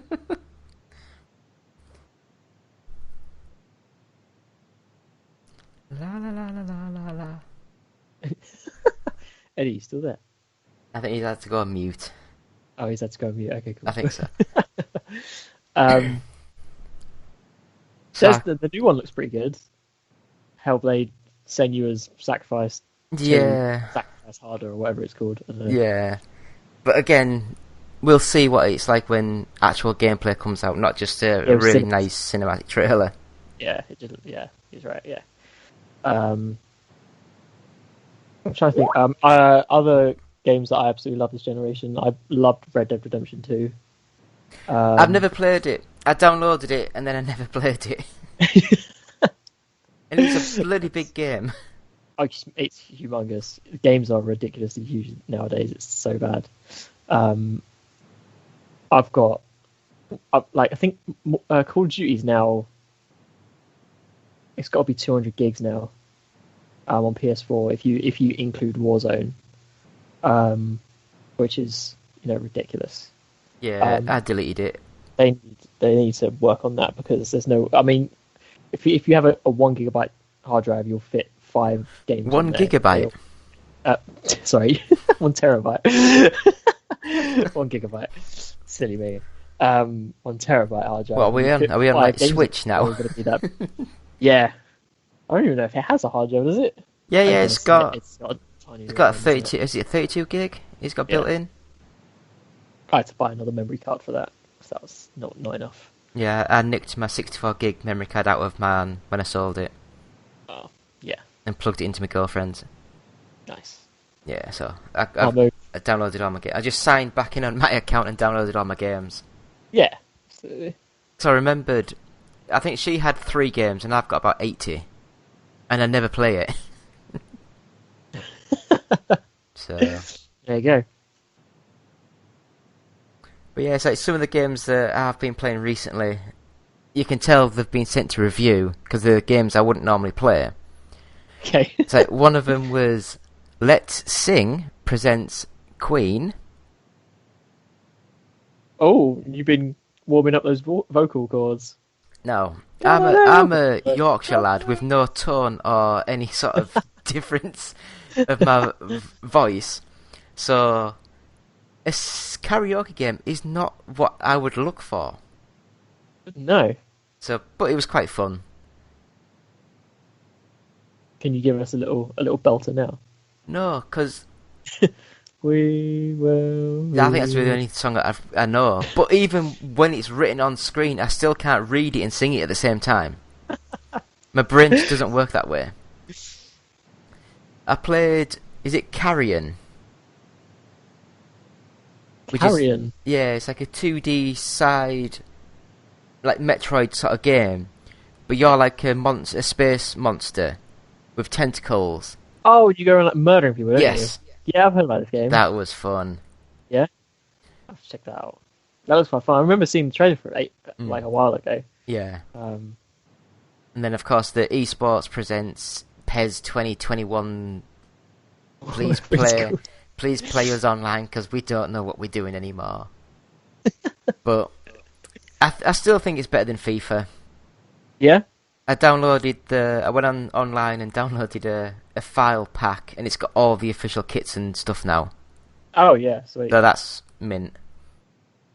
There was another game called Inertial Drift, or Inertial Drift, Okay.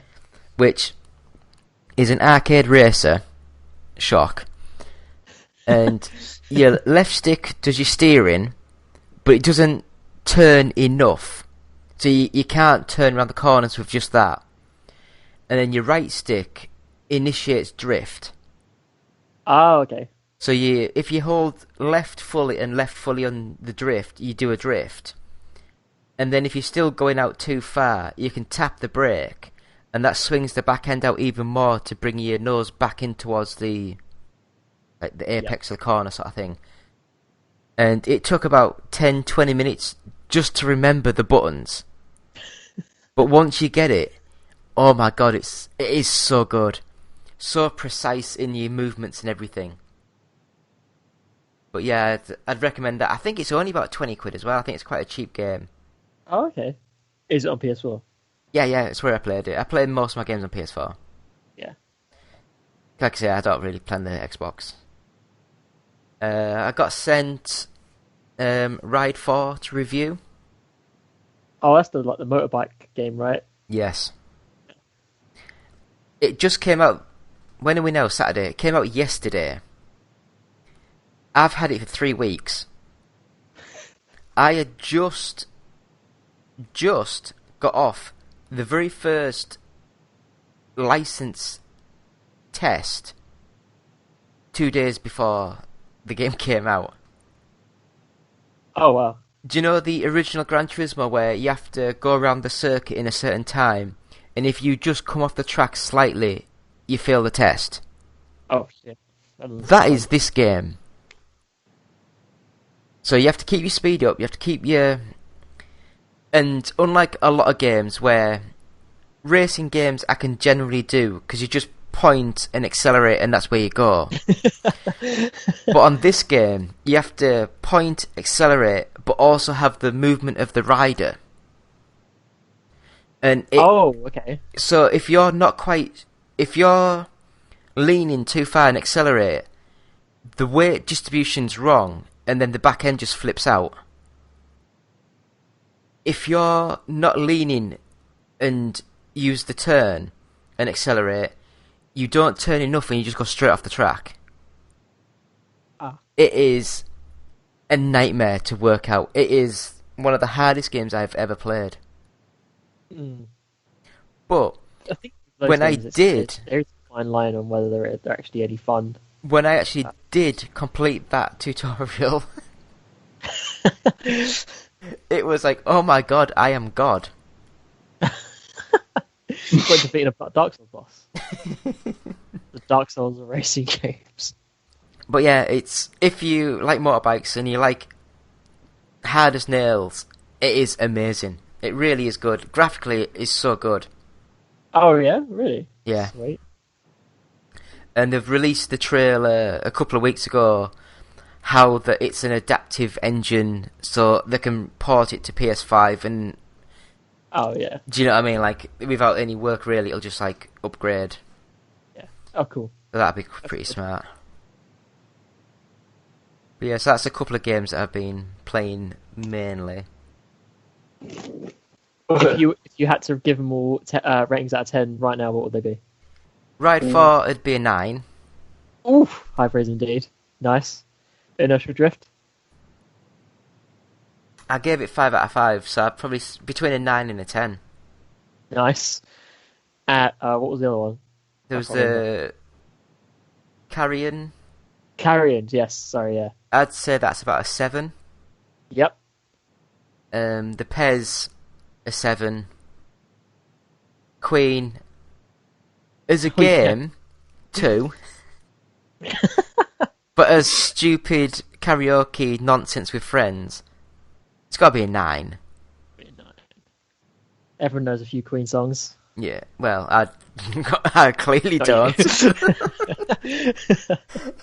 I just sat watching like the things, and it's like going through the titles of all the songs. Like, oh yeah, I know that. And then it come on, and like, I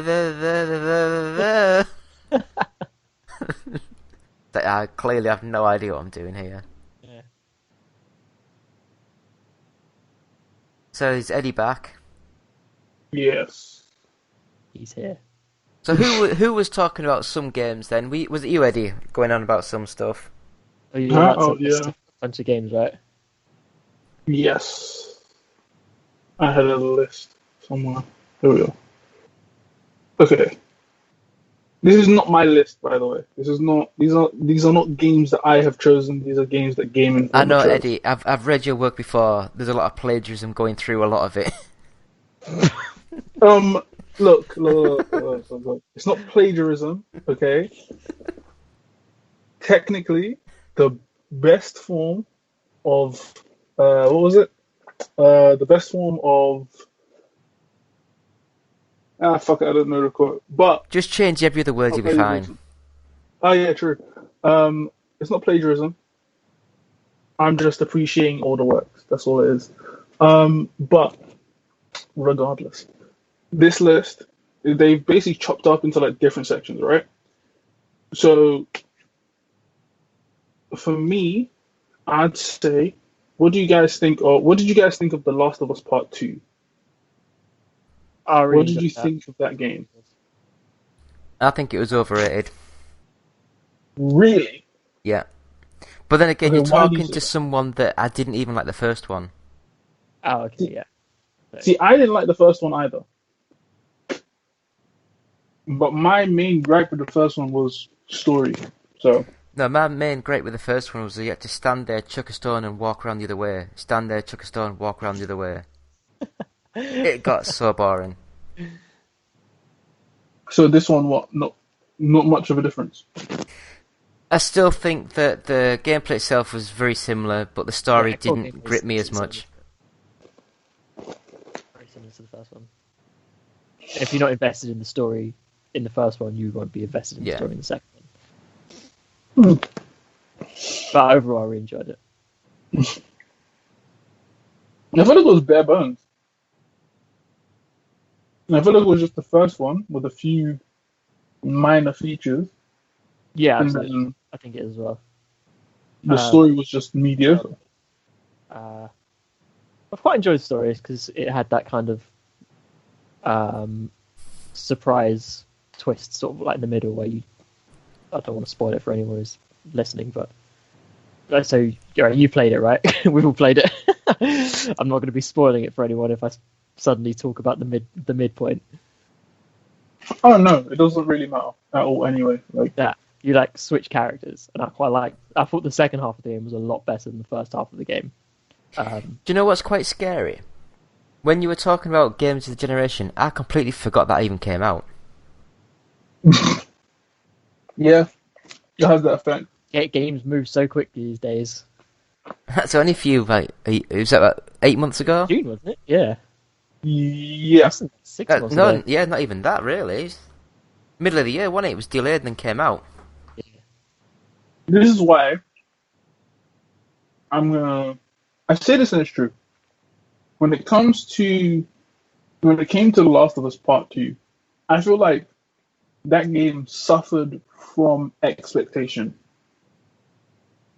It suffered from the expectation that it gave itself, because it was moving towards, and a lot of the marketing and everything else was moving towards this big, like, either a revenge plot or M. Night Shyamalan type of vibe to it. You take But that in back, the he end- writes good stuff. But that's what I'm saying. In the end, it was just like the game was not even that. It was just worse. It was like a bootleg version of M. Night Shyamalan, and it wasn't good. It just wasn't. Even as a game, the mechanics just were lackluster for like a second entry in a game in a series that was so long. Like the period between the first one and the second one is so long, such a gap that for the only Isn't it? 7 years difference? yeah. I feel like the only difference was that, well, in gameplay anyway, it was just crafting. Yeah, I think that was it. And then they like changed like the level up system, didn't they? No, But that was just. no, it's exactly the same. Ignore me. But even that, like, there's stuff that they could have done, they didn't do. Their main draw was the story, and the story was lackluster as shit. And if you don't want to hear stories, story. I'm going to say this to the listeners: if you don't want to hear story spoilers, cover your ears. I don't know, but because I can't give you a timestamp, I don't know how long this is going to go. But what I can say is just like the story was bullshit for like all of it. Every single part of the story was For me, bullshit. the problem with it was, I think, I might be completely wrong, is that the developers made the first game perfectly story written, like ended perfect, and I think they didn't want to do a sequel, but Sony, who owned the rights and owned the team, were basically saying, "We pay your wages, you make the sequel." There was no plan for the sequel. I know that for a fucking fact. Because the story itself shows you there was no plan for the sequel because they add characters into it that were never even mentioned in the beginning.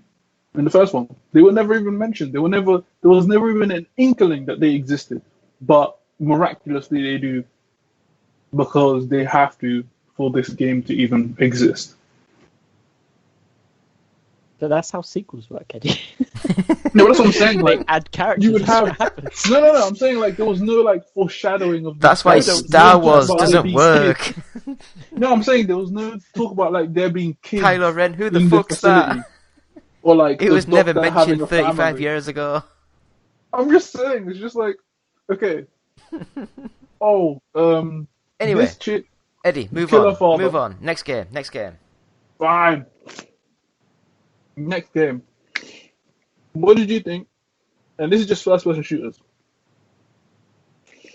I can say This it is a now. weird one. Shit. No, this is a weird one. This is a weird one because I didn't think about it. Titanfall 2. No, I didn't actually get into it. I didn't like it. Because every time I hear someone talk about Titanfall 2, the one thing I always hear is that the gameplay, just like the shooting and whatnot, and the competitive side of it, is just amazing. No, I heard the other way Yeah, around. I heard that the gameplay and the shooting's just standard, but the story was going to be amazing. Yeah, the Little campaign. AI character bot thing. The campaign was quite good. Yeah. It was obviously the multiplayer was a massive part of it, and it like just flopped on release, so there was no multiplayer.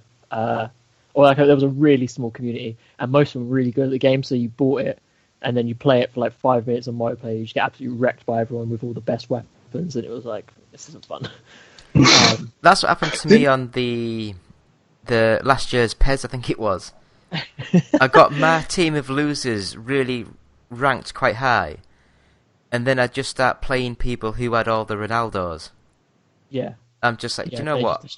I am not putting money into it, and I'm not having fun anymore, so I'll just stop playing. Yeah. So come on, I feel like next one, Eddie. Come on, keep them coming. oh, next one. This is gonna be fun. Half-Life Alyx. I haven't played Didn't it. play My PC can hardly open Word. I feel like VR is given far too much fucking credit. Then I feel again, like it's I didn't like far too Half-Life much. 2. You didn't like Half-Life 2, David. Unbelievable. Really? Because You play video games and you didn't like Half-Life. I don't play games just to bloody flood things and stand on a cardboard, a wooden box to get to the top of a sewer system and shit. It's like, no. There's some ladders there. Just fucking use the ladders. Anyway, next one. Fuck. That's the first time I've heard that critique of Half-Life 2. So, okay. Here's an actual contender. An actual contender for bet it's Game not. of the Generation. Monster Hunter's World. No. I really like Monster Hunter World. I think it's really, really good. I really think it is a contender because of I'd just like to how go back good to it it. was. I've Is never it played only me? I prefer Dragon's Dogma. Dragon's Dogma was also very good, but I have not played Dragon's Dogma. I will not I lie. think to you. Dragon's Dogma is very ropey in places as well. I preferred it. But I did. It was really good. I like the whole when you fight a boss, you had to like climb them, Yeah. and you had your like AI buddies following you around and stuff, which is quite cool. If you can, Eddie, yeah, give it a shot. I think it's a really good game. I think it's on sale at the minute, I think. Or is that the Monster Hunter World, maybe? I don't know. I saw some on sale. Come on then, Eddie, next one. Let's see. Control. Now, Ooh, Control is a I game really like I that. a lot about. Love Control. Control, I absolutely adore. Really. I love haven't the played it myself. aesthetic, like the kind of retro spy thriller kind of aesthetic. I thought was really, really cool. The soundtracks was really, really good. Yeah, I can't speak of Control highly enough. That was a game I love watching. Actually, that's a game I love watching people play because it looked so fucking cool. I don't think I could play it myself because I get frustrated as shit, but it looks really fucking cool, and I really want to see what they do with that universe. The whole Alan Wake. with like that Alan shit. Wake as well, which was Yeah, really Yeah. they're linking it all together, aren't they? Like a shared universe. good, which I enjoyed Alan Wake a lot. But I will say, I'll use this opportunity to apologise to 505 Games. Last year, I emailed them saying that we're doing Game of the Year. Do you have a copy of the code so we can play through it? And they gave us like the Ultimate Edition. But they gave us 5 copies of it. And didn't want to email them back saying, "Oh, thank you, we only need 1." So I gave 1 to someone else who writes on the site, and I used 1. And I gave like 3 away on Twitter to get more Twitter followers. But it's like, I guess for once, having a name that sounds very similar to other famous names, they're like, oh, it must be a really big website, we'll give them loads of codes. Yep. That's why we have that name. To pretend we're someone else. Naming is If it important. works, it works. The amount of times I get Twitter messages saying, "Oh, what's it like since you got bought out by IGN?" Like, no, you're on about one up that No, was that's like someone from like American like years ago. Amazing. Okay. What the fuck? Did they put Syndicate on this list? They didn't. Oh, they did. They put Assassin's Creed Syndicate. Oh, I thought you meant Why? EA's Syndicate, which Oh was god, that weird that- dubstep first I person. loved it. I loved it. Shut up. I really enjoyed that game.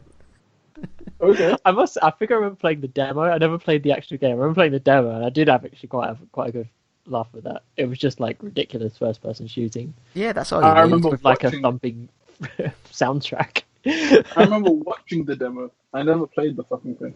Oh, give it a go. It's actually really good. Okay. A recent game, Ghost of Tsushima. I think it's style over substance. Ooh. Okay. Why do you say that? Agree. Because it looks amazing, but it's very samey.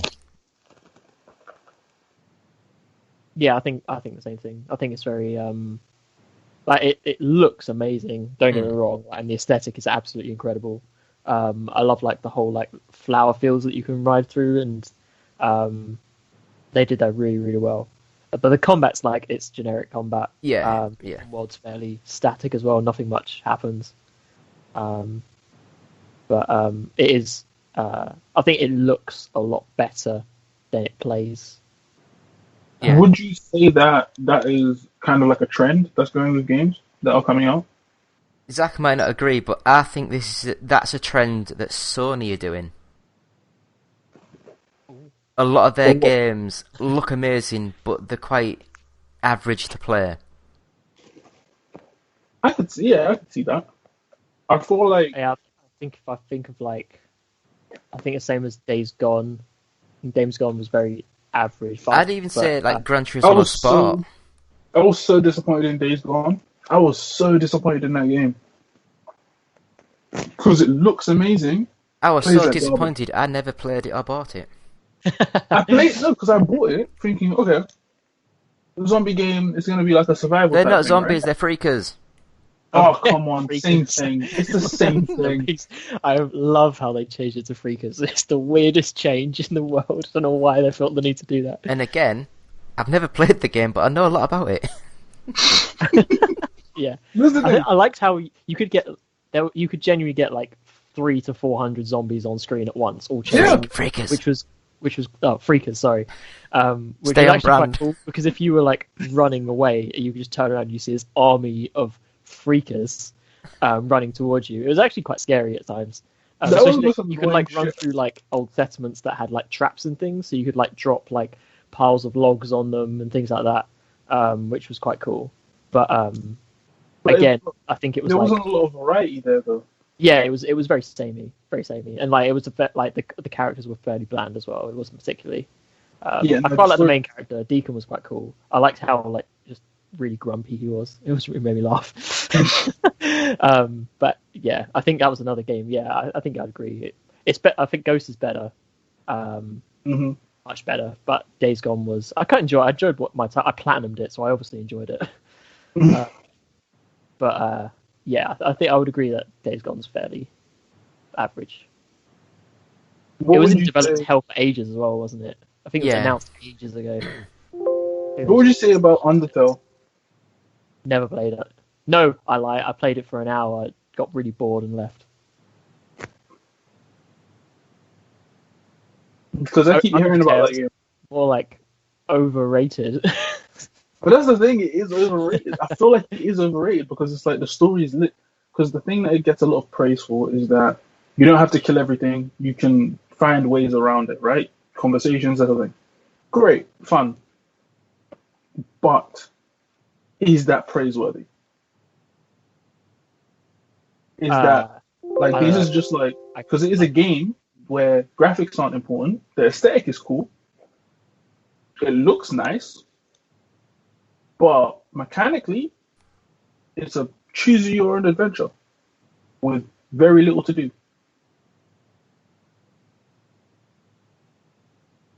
Because it isn't. I got nothing to say on this game.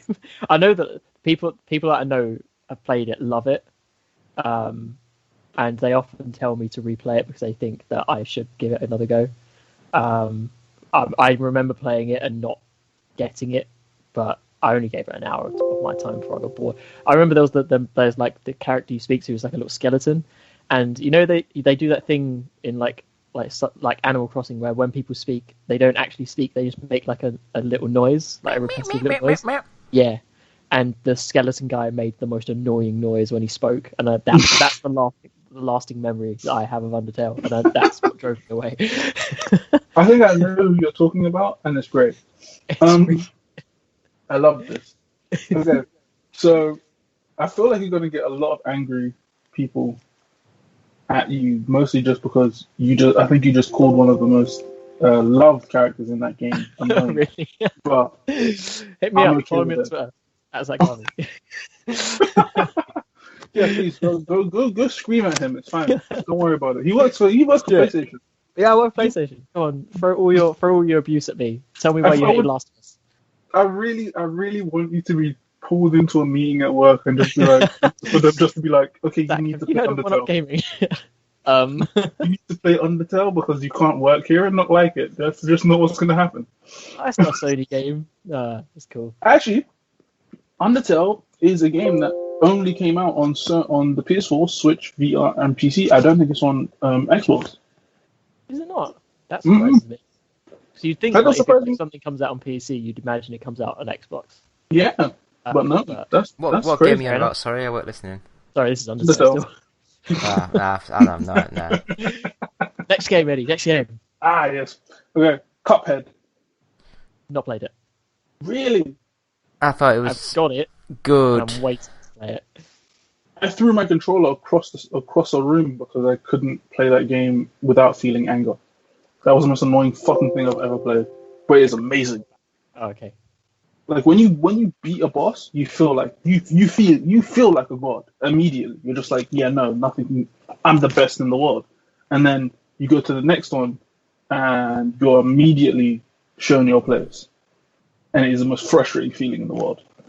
But it is a very, very good game.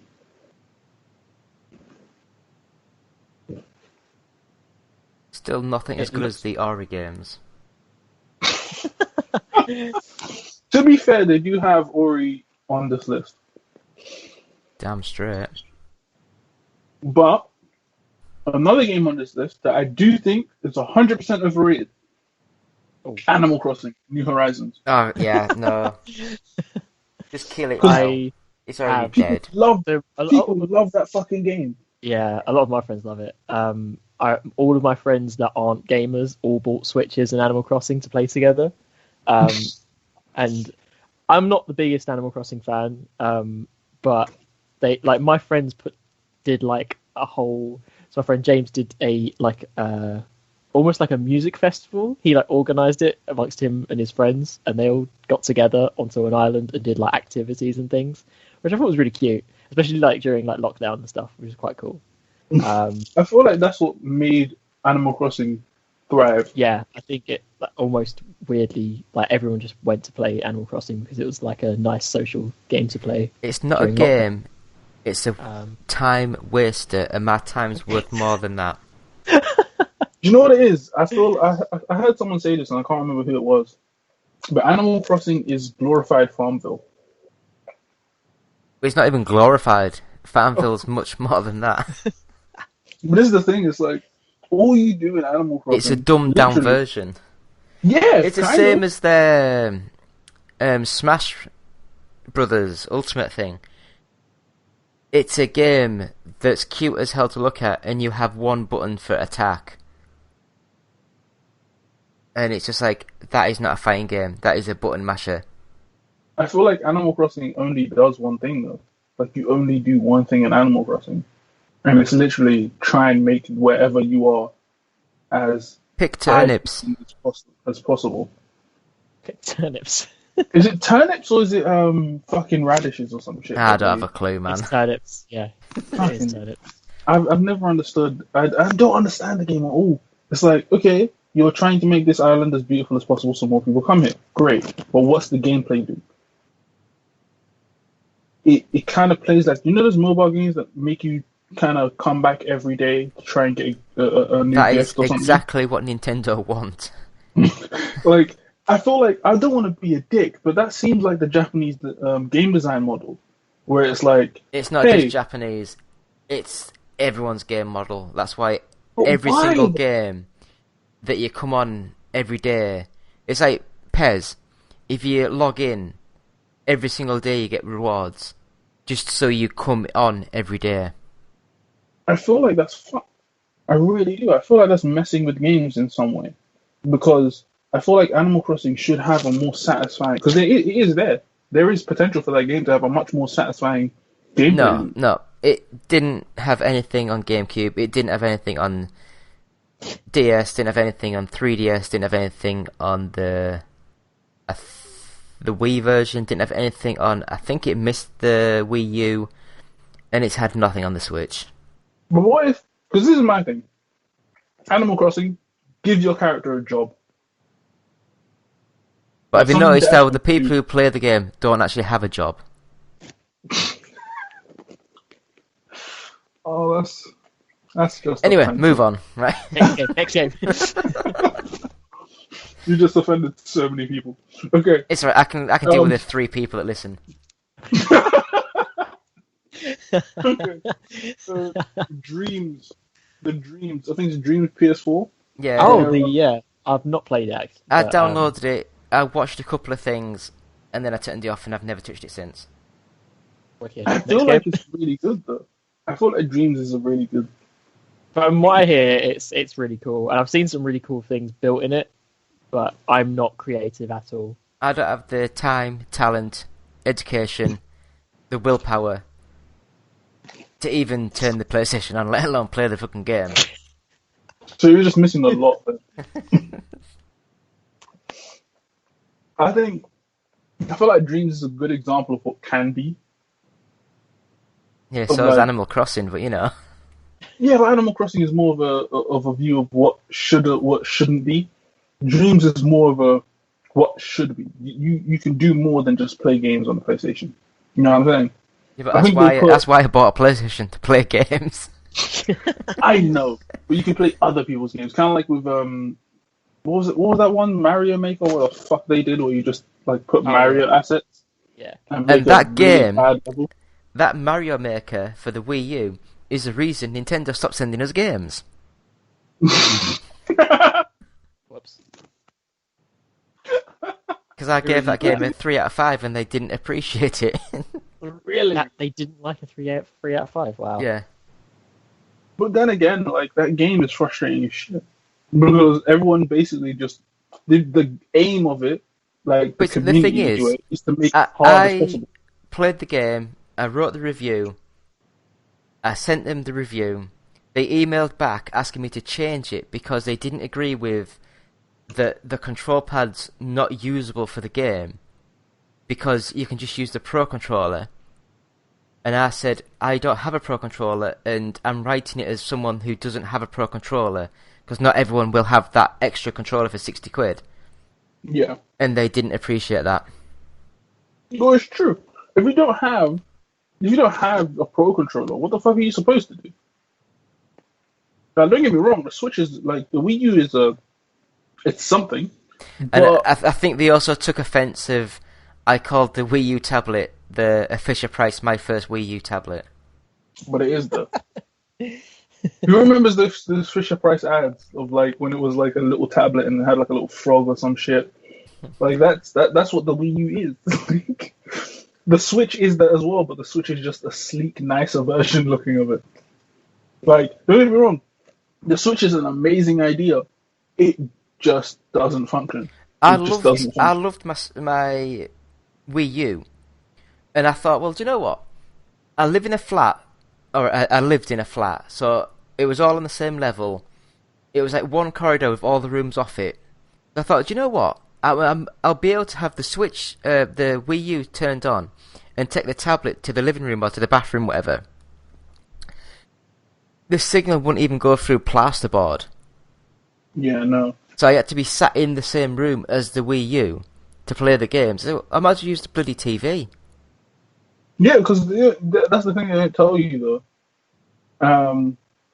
The Wii U was mostly garbage, but well, The Wii U was the proof of concept, and then the Switch was the proof that the concept worked. I feel like the Switch. I feel like the Switch is still a proof of concept. I do not feel like the Switch is like a finished idea because the Joy-Cons constantly break down.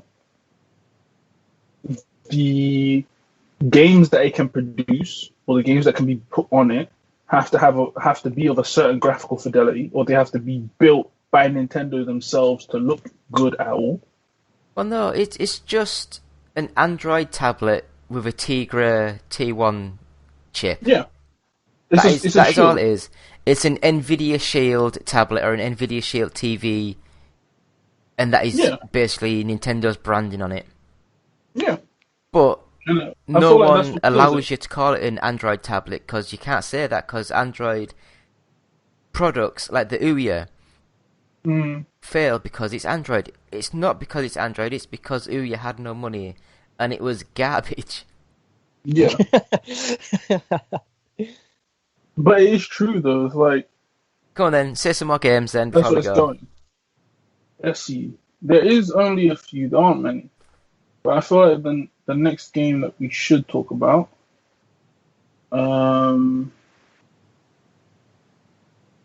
because we already know how you feel about Smash Bros. Ultimate, and you hate it. It's mint.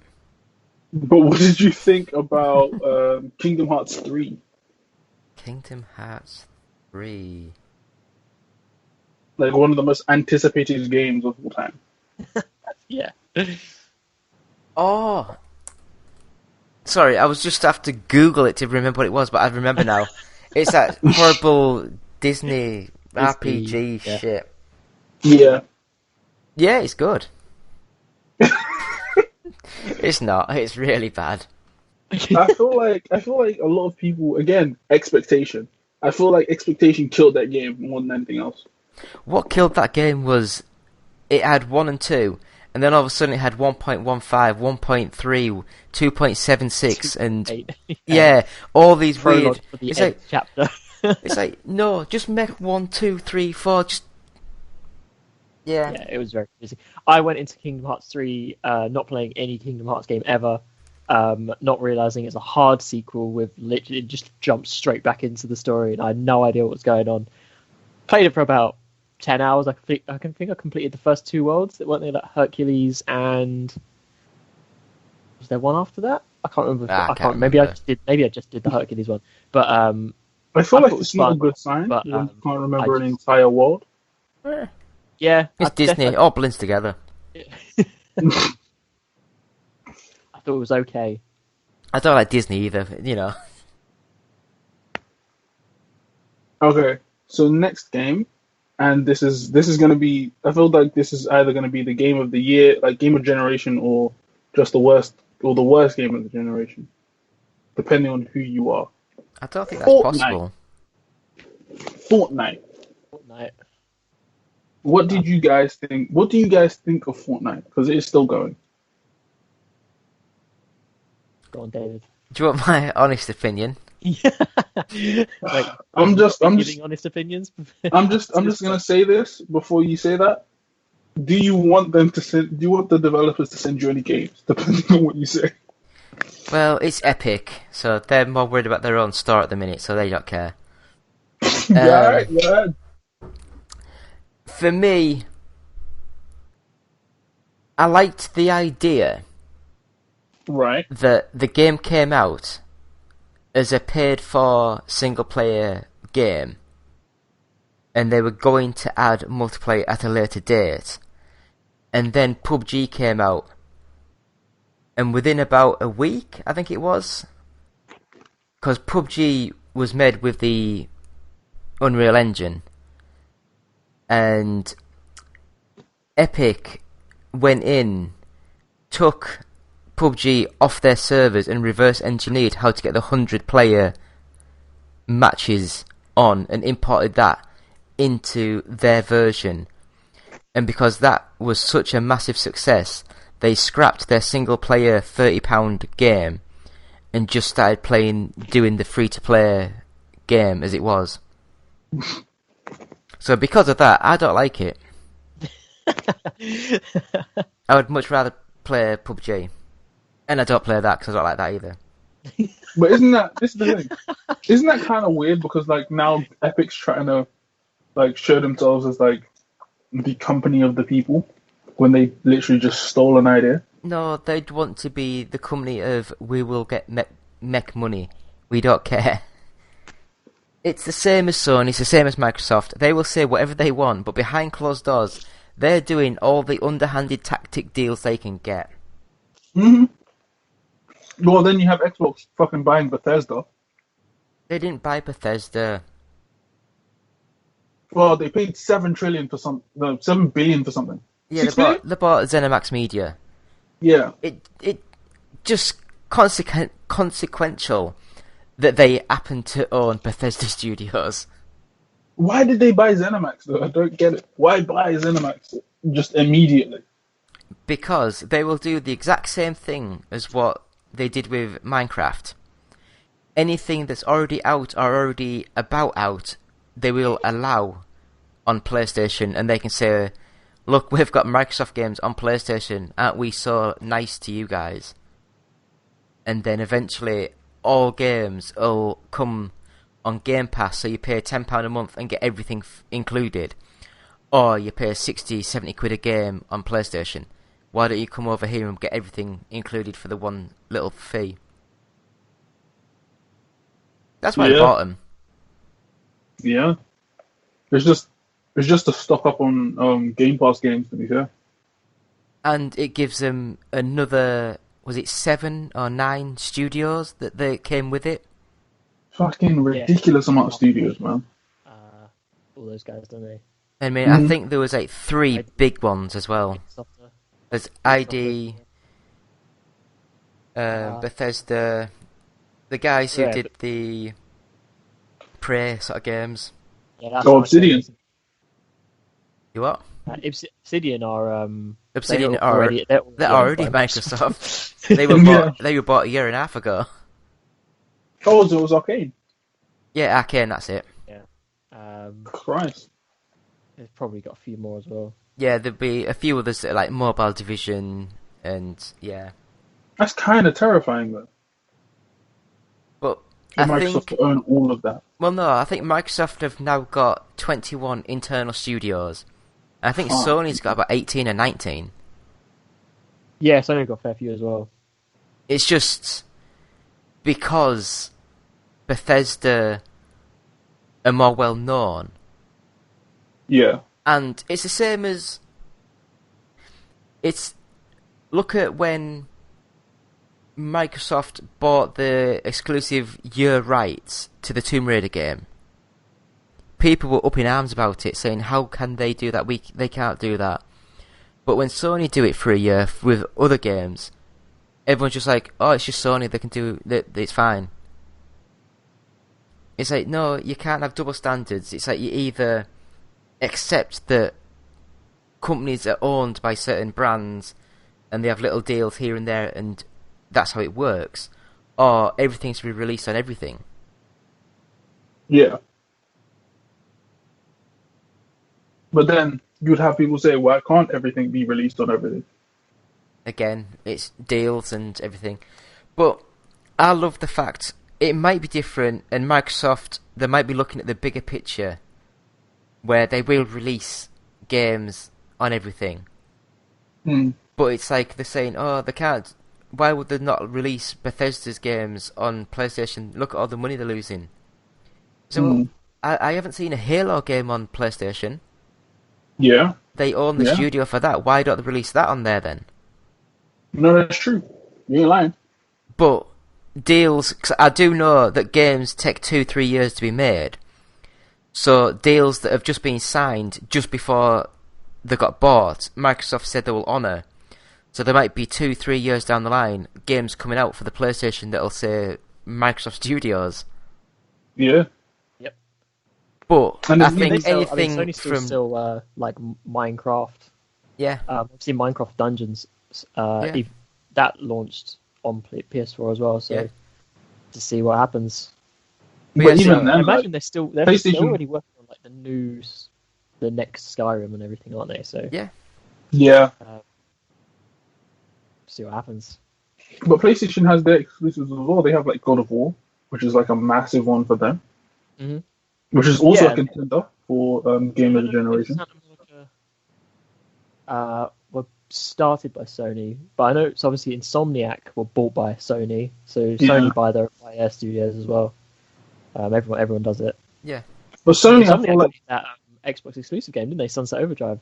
yeah. That was actually, I loved that game. I enjoyed that. That was a good game. But I I feel thought like that was Sunset better than the Overdrive- Spider-Man.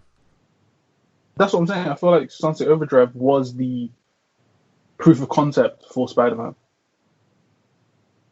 Yeah, it kind of has a similar sort of. Because it is very, like, granted you can't swing around, but it has very, very similar mechanics. The movement mechanics and all that was... Yeah. I like grinding. It was quite fun. But that is the thing about like the console market. Where is it going to go next? That's the big question. Like because it's turning into Xbox is going to be, well, it seems like Xbox is going to be like the home of budget. If you can't afford it, Xbox. But PlayStation will be that luxury. It is turning into that luxury item or that luxury brand for games, which I don't know if that's a good thing or a bad thing. I think it's a good thing they're going in different directions. Obviously, there's not room for them to both be doing the same thing. So, Microsoft to be sort of chasing a different market, I think that sort of shows that there's. But I mean, I also think it's a good thing they've both got different models because, give or take, the boxes are nigh on identical. Yeah, exactly. You know, so there's no excuses. This generation, any game can be released on any format on those like consoles, and I do love the fact that Microsoft have said that the Series S, they've worked out in maths that they can reduce the CPU by this, they can reduce the GPU by this, because all the games that are released on that are aimed at 1080p or 2K at maximum. And it's just like, if you times things up to get to 4K, you have to massively increase the CPU and the GPU. Because it's not just double the RAM to get double the speed, it's like double the RAM to get half the speed. So you have to quadruple it to get just a half better. So that's why they can release the Series S at 250 quid, which is amazing. It'll play all the brand new games, but it just won't be in like 4K. Which I don't know many people that have got 4K TVs. Mm-hmm. Yeah, absolutely. I don't know anyone who has a 4K TV. You know, so for me, the 250 quid's perfect. I can buy that and then get the PS5 at a later date, and then in a couple of years either get the refresh consoles or get the Series X. Yeah. You know, then it's just, and then in 5 years' time buy the new Switch. That's if they release a new Switch. The scary thing is, I really don't like Nintendo, and I really don't like the Switch, and I've bought 2 of them.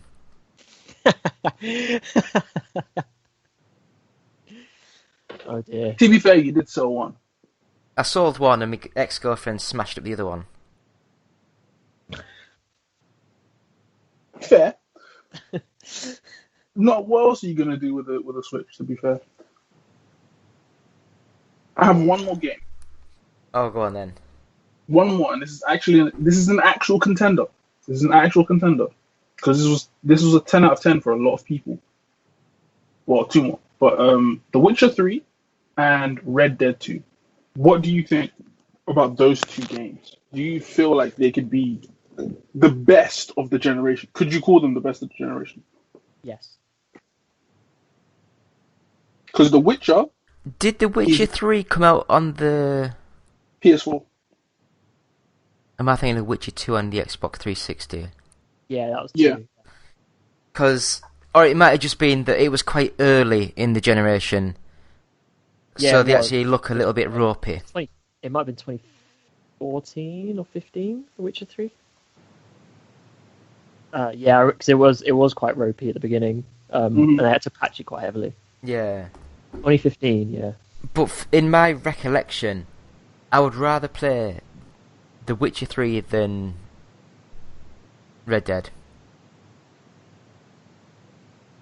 I would Really? probably agree. I prefer Witcher 3. Witcher 3 is better than Red Dead. Yeah, no, I have to say the same. And like, I feel like the reason is, I feel like there's not that there's more to do in The Witcher 3. It's just there's more impactful things to do in The Witcher 3. Like, The Witcher 3 holds me a lot more than I don't know. But the gameplay experience is just better. I remember reading an interview with the CD guys, and they were like, they had a rule. It was like every 30 seconds you had to run into something. So isn't like that just the Halo strategy as well? They said that every 30 seconds, it's a 30-second loop. Yeah. That's what they said when Halo, the original, came out. It seems like it works then. Worked for The Witcher, worked for Halo. But yeah, I just think that The Witcher, I know it was like made in Poland, I believe. Yeah. And they outdid the Western RPG that was made famous by like Elder Scrolls and that. But I think that they did a similar sort of concept, but just more grander scale on everything. And the horses weren't floating upside down all the time. That always helps. That definitely helps. I think the stories are really good. I remember the quests. I remember a lot of the quests really well. That one where you help the Red Baron stay with me forever, where you like have to banish his like dead baby to the abyss or whatever. you can either banish it or save it. I think it was. Which was Sounds like my last Tuesday. Is this game based on your life? I'll take that as a yes. I'm not saying no. But yeah, Witcher 3 loved it. Red Dead loved it. I think they're both cream of the crop. Yeah, no, they are. Like, I feel like that is the important thing about these games. Are you telling me Bloodborne was not in this list? Oh no, Bloodborne was on the list. I just didn't say it. I didn't say it, and I'm gonna tell you why I didn't say it because I feel like I'll get angry people. I did not like Bloodborne. Why didn't you like Bloodborne? I did not like Bloodborne because I feel like it was very much try hard. Bloodborne was the game where it's like, if you are not good enough, fuck your enjoyment. Fuck your enjoyment and everything you know. I felt Bloodborne was a lot easier than the Dark Souls. I did as well. No.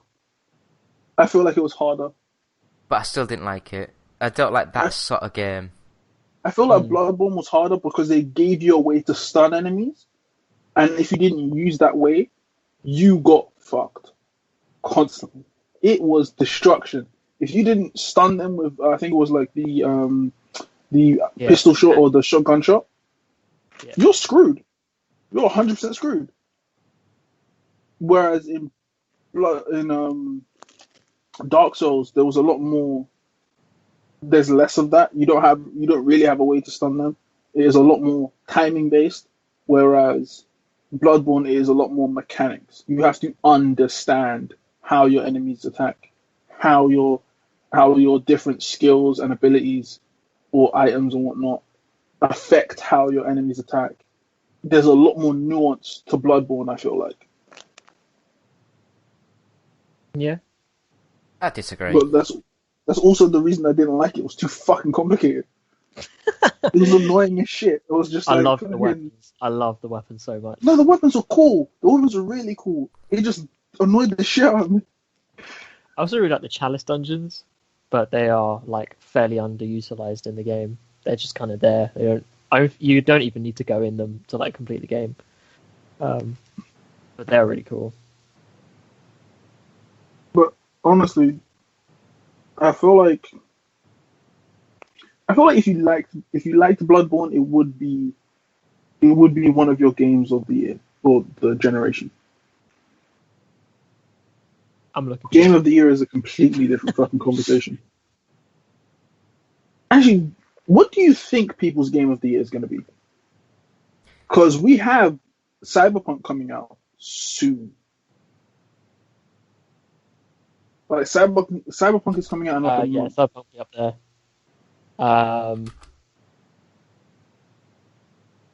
Trying to think what else has come out this year.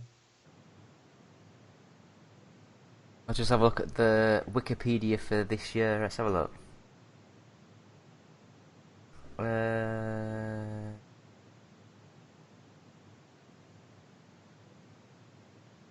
Persona 5 Royale is currently the highest rated game of this year.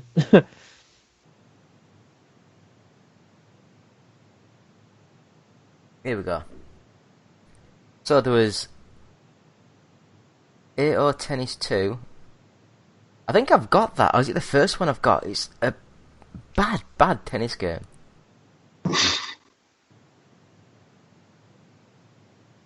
Yakuza Like a Dragon. Was that out or is that? Oh, that's launched in Japan. Oh, right. Yeah, it's coming out here in like a week, I think. A week or 2 weeks. Yeah, it's coming out for the launch of the Xbox Series X, isn't it? Microsoft Flight Simulator. Do you know what? That bloody good. Do you think that Microsoft Flight Simulator will be on PS4 or PS5? No. Oh, no. It's not even on Xbox. It's coming to the Series X. Oh, is it? Yeah. Oh, cool. Yeah, that's what I'm saying. I feel like it might come to the PS5. Nah, it's Microsoft. If Xbox is feeling generous. No, they won't. Why would they? Okay, true. It's like, would Sony give Spider-Man to the Xbox? Yeah, they wouldn't do that. To be Perhaps petty. once a year they should meet and be like, we'll give you they'll this if swap you one give us game. this. Yeah. Oh, that would be hilarious. I'd love to see that negotiation. That'd be fun. So Ori Just and the to Will of the Wisps came out this year. Yeah, that's the new one. I'm just looking. Animal Crossing New Horizons, Doom Eternal, Half-Life Alyx,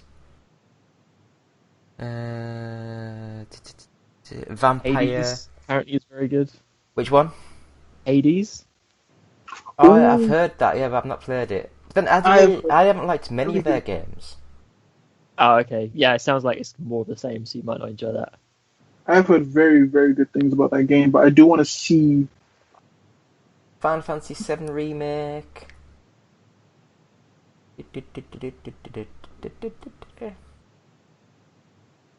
XCOM Chimera Squad. Gears Tactics. That came and went, that Gears Tactics. I didn't even know it launched. I keep getting loads of emails about Iron Fury.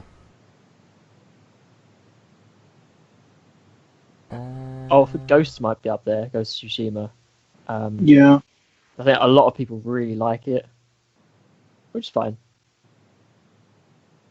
The Outer Worlds.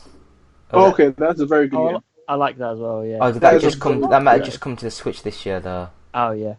I played it on the Xbox on Game Pass. Last of Us Part 2, Doom 3D 20th Anniversary World Tour, Episode 1 Racer, Mr. Driller Land, Tony Hawk's Pro Skater. Iron Man VR. I'm in the credits for that. Ooh. But Iron Man VR. I don't know why. Yeah. They just put everyone that works at PlayStation on there. Ghost of Tsushima, Carrion, Cuphead, PS4. I'm amazed that came to PS4 quite quickly, Cuphead. Yeah, I was surprised that came to PS4 actually. But I assume they just bought an exclusivity contract, right? But then again, that's the thing. from what I got told, the game was like a boss attack. It was like it wasn't a platform game. It was just like a boss attack. Yeah. And then Microsoft took them behind, like, in the showroom sort of thing, and basically said, "We want to give you $2 million or whatever, just because we see potential in this more than just what it is." And it's like, we won't have you sign an exclusive deal or anything, but we want you to just talk about the Xbox when you're promoting it. But it was just like they said that they just wanted to see the best game it could be because they saw so much potential in it. That's good. I think it's good when like Microsoft and Sony make those. I feel like they've been doing that a Battletoads lot was more, good. actually.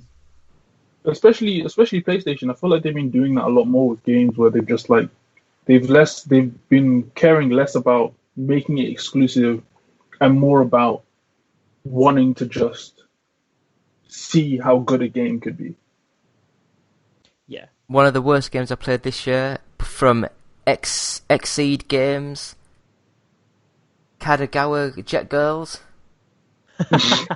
Why did you play that? I got sent a copy. It's like a jet ski game, but you get power-ups and you can flip around facing backwards. The AI driver takes over the racing and you try and shoot the opposition behind you. It's bad.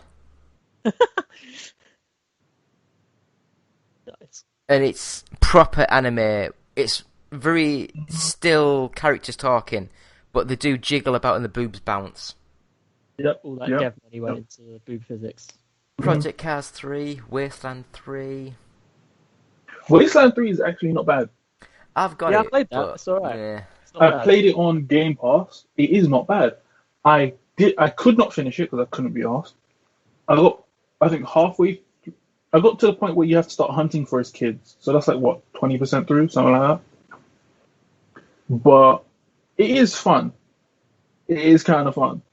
And decent story as well. Like very decent stories. They're actually really good. Oh, the Panzer Dragoon remake's coming out on PS4 soon. I think it might already be out. Oh, if I'd have known that, I'd have bought it. Walking Dead Onslaught. Oh yeah, there's a lot of Walking Dead games coming out recently. But the thing is, it looks identical to the last one that was on VR. Yeah, I know. It just has the characters in it, doesn't it? Yeah. Yeah. Yeah, but like, there's only so much you can do in VR right now, anyway. Crash Bandicoot 4 looks alright.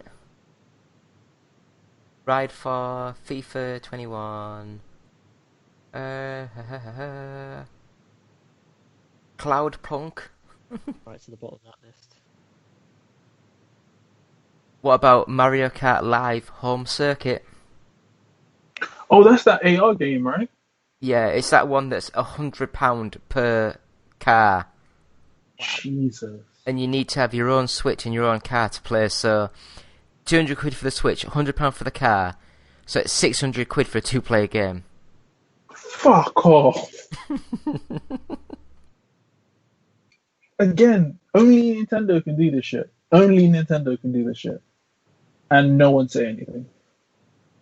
Only Nintendo. Dirt 5 looks good.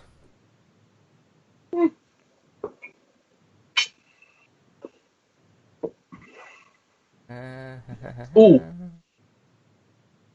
Will anyone be getting Watch Dogs? No. Watch Dogs Legion. No. I might do, yeah. I enjoyed 2. No. I might get it, and the only reason I might get it is because it's set in London, and I want to see if I can go to my old estate. Yep. That's it. I tell you what, Zach, I remember when the PS5 was first announced, there was a game which I thought that looked interesting enough for me to have interest in. I've since now found out that it's not a £20 download game, it's a £70 game. And it's like, What one? no. What game is Destruction All-Stars. What the fuck is that? Oh yeah, I thought it looked quite fun as well. I've pretty much had the same reaction. I think it's a bit much. I think £70's a bit too much for it. It looks like It's it basically looked like a Rocket League. Destruction didn't it? Derby, but you can get out your car and shoot people as they're driving around. Yeah, if your car gets destroyed, off. you can just get out Yeah, your they're car. not. It my looks God. quite funny. Fun. But yeah, I think. Wait, they're 70. charging £70 for this? They're charging £70 for all the games. No. Yeah, $69.99 is how much they're all going to be. No. That's ridiculous. That's ridiculous. Um, Come on. In particular, this game on its own. NBA is £70 as well. Yeah, but that's Take-Two. You expect Take-Two to do Use some them dumb shit like Well, that. they've all announced that that's going to be the recommended retail price. Yeah. That's ridiculous. That is 100%. That is really ridiculous. That I feel like that's going to be the thing that will stop people from going next gen. So that's what Before anything else. Call of Duty have sort of done. They've said that if you buy this year, it's £60, but you can upgrade and pay £10, and you can still play it on your PS4 and play it on the PS5, but you have to pay like the £10 upgrade fee No. Yeah. just to get to the £70 sort of thing. Hell no. Absolutely not. No, I'm not paying £10 to play a game I already own. No, that's fucking ridiculous. Is that you'd think it'd just play the PlayStation 4 version on the PS5? You think I that? wonder if it'll do that, or do you reckon it'll actually No, I come think- with I a think message it saying does. you need to upgrade? I think you can play. I think you can play the PS4 version on your PS5, or you pay the extra £10 for like the bells and whistles for the PS5. But I know they said that you need like to that. have the disc in at all times. Yeah, Even need though the you disc. download the PS5 version, you still have to have the PS4 disc in. That's insanity. That's true. That's just dumb. Why does PlayStation keep Very- doing this? It's very complicated. Like, seriously, why does PlayStation keep doing this type of shit that just shoots themselves? Why do you? Why is it? Well, you hang can't on, that's just that's fucking- an Activision thing. Yeah, but that's another thing though. Why do they keep? Why can't you just play an Xbox game? I mean, a PlayStation 4 game on the PS5 without having to go through all this rigmarole? But you can. If you buy the But yeah, you PS5 can. version, you should not have to. If you upgrade to the PS5 version, you should not have to have the PS4 disc in. That should not be a thing. Yeah, but That's crazy. how do they but know if that you're- you own the game? You could just say you own Because you it. just upgraded. You just No, upgraded. but you're upgrading it. You're upgrading it for a cheaper price. Yeah. So, But that's the like, thing it's- is, But Eddie, you can't upgrade it without if you owning could the just game first, you could right? just go around to all your mates' house, give like the one disc, and be like, "There you go, you upgrade for £10, and everyone's got the new one for free." but Oh, say you could buy the game. You could buy the PS4 game cheap, yeah. put it in, upgrade for £10, sell the Okay. disc, and you got the game. They need to physically do a data check that you've got that disc still. I see what you're saying. I still think it's dumb. Like I understand But you why still they need do a it, disc to Right play then. the disc version of all your games. Right, True. Eddie, Still need to Eddie. put that but disc then in every again, single time. this is a good example of why things do need to go digital. Right, Eddie, if you think that is crazy and out of whack, I'm going to let Zach explain to you all the options and different ways of getting the remastered Spider-Man and Miles Morales on the PS5 or the PS4. Oh, don't disappoint me, man. Don't disappoint me. I'm not gonna lie to you, David. I don't know.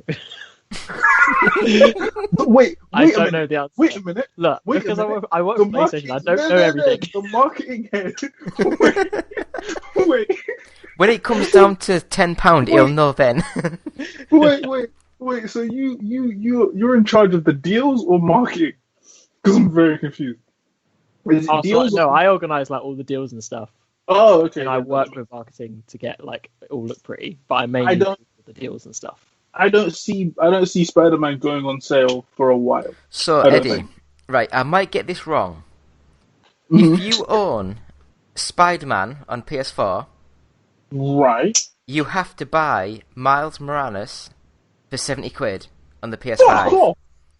No, hell no. If Hell you no. if you Hell don't no. have Spider-Man on PS4 and buy the Spider-Man Ultimate Edition, which just released last week, Yeah. I think that was £70. You get the upgrade included with that.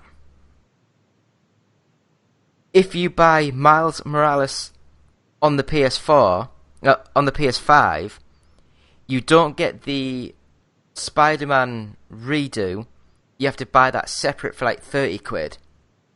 Or you can buy the £70 all, or the £80 all in, and you get it all in one, and there's different options for different things, and it's just way too complicated. It should be, if you've got so PS4, you can download it for the PS5, maybe pay £5-10. If you've So got the basically- Ultimate Edition, you get that included. Let me get this right. Let me just make sure I'm understanding what you're saying. So basically, the options are: would you like To pay us more money for the same thing. Would you like us to fuck you in a in a Ford Focus, or would you want to get fucked in I would a like to DeLorean? stress that you can play your copy of PS4 Spider-Man on your PS5, and it's slightly improved. I understand what you're saying, and honestly, that makes it a little better. How is it slightly Well, improved? But no, Apparently, this they is- have like they've Look. increased like the number of NPCs and things. Like Oh, it's like wow. generically like Cool. minor. But I believe you're right, David. There is a remastered version of Spider-Man, Yes. which has like improved textures and things like that.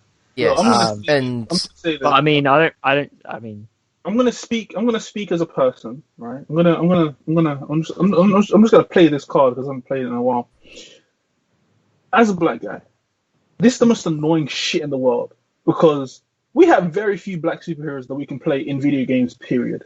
Now, Miles Morales is one of the few that we are getting, and you're telling me I'm gonna have to pay £70? isn't he Mexican? He is yeah, he's half. mixed. He is black and Latino. Getting all the races in there. How can you honestly, with a straight face, charge £70 for a game? Let's be fair, which is not going to be as good as Spider-Man. It's not going to be as long. And It's I going to think be like what 20 hours, when the maybe? PS5 was first announced, they did a nod, wink, wink, saying, we see this game as more like the Uncharted add-ons, which were 30 quid. But you're charging, and they're charging 70 for it. Yeah. Like, this could be the game. Like, this is, again, another thing that, like, boggles my mind. Why? Why? Just give us it as a fucking DLC or something. Do not do this. I get the whole remaster thing. That's fine. I don't give a shit. I'm not gonna buy it again, so I don't care. But, like, making this standalone game, like, at max 15 to 20 hours, right? Making it £70 is insane to me. Yeah, but the thing is, Eddie, I don't go by the time a game takes. I come from a generation called the original Xbox and the Sega Saturn, where games were like 5 hours long, and as long as the story was good, they were worth the 50 quid. Alright, put it like this. If Miles Morales is not good, if it is not, when I mean good, I mean good. I mean it better be the best bloody game Insomniac Games have ever made. Because if it is not, I am telling this to everyone who buys this game, mostly people in Australia and Europe, because your refund laws are different from the rest of the world. Refund it immediately, because it is not worth 70. If it's not worth £70, immediately refund it, because them charging £70 is damn near robbery. It is damn near robbery. For a 20-hour game, it's damn near robbery.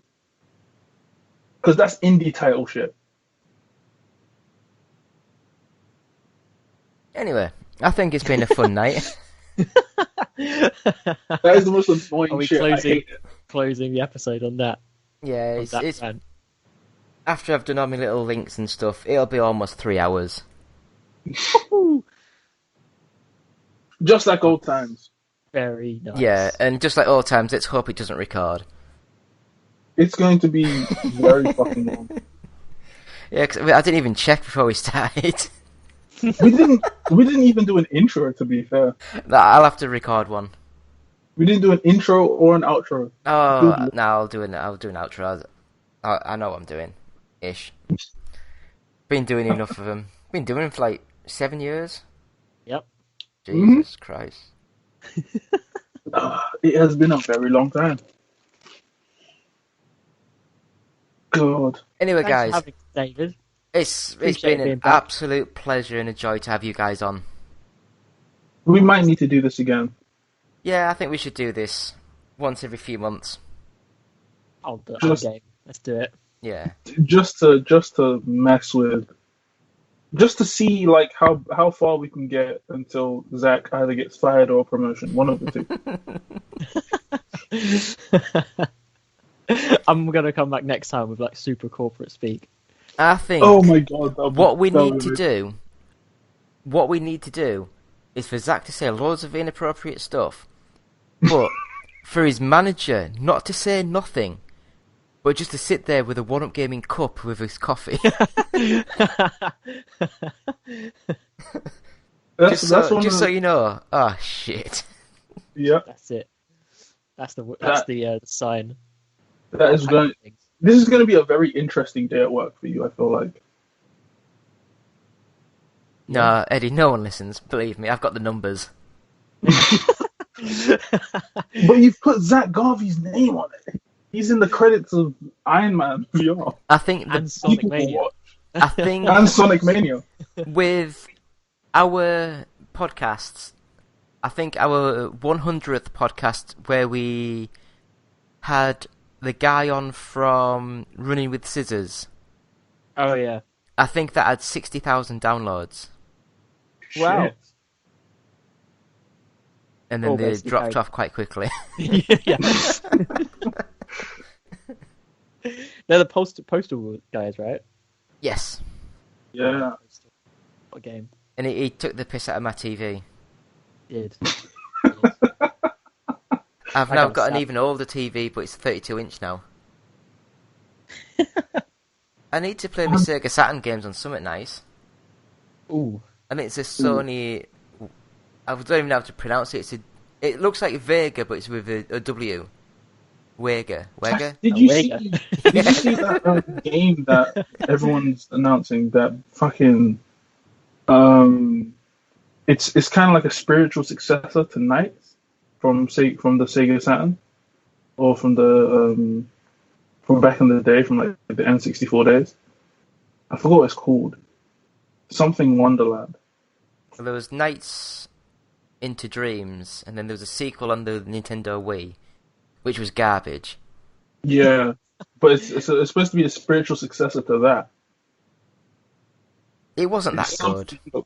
But like, I've never played it because I never had any of those. I went straight to PlayStation. I had a PlayStation 1. I never had a Nintendo's, like, I never had a N64 or a Mega Drive. Yeah, PlayStation was my first. I say, in this room next to me now, I've got my original Xbox, my Nintendo 64, my Dreamcast, and my Sega Saturn.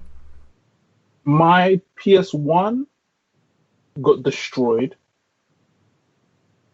That memory card slot, eh? No, my mum threw it out the window. Alright. I wonder why. I was playing it for like, because me and my brother would play it like all the time, and she got pissed and she threw it out the window. You need to learn boundaries. But then we bought a PS2. Yeah, then we got a PS2. But that one, we only had one controller. Because I forgot what game it was. It was the first. Do you know those Dragon Ball Z games they used to release? The old ones? No, Eddie, no. The Budokai ones? No. Yeah, we were playing that, and it was so bad.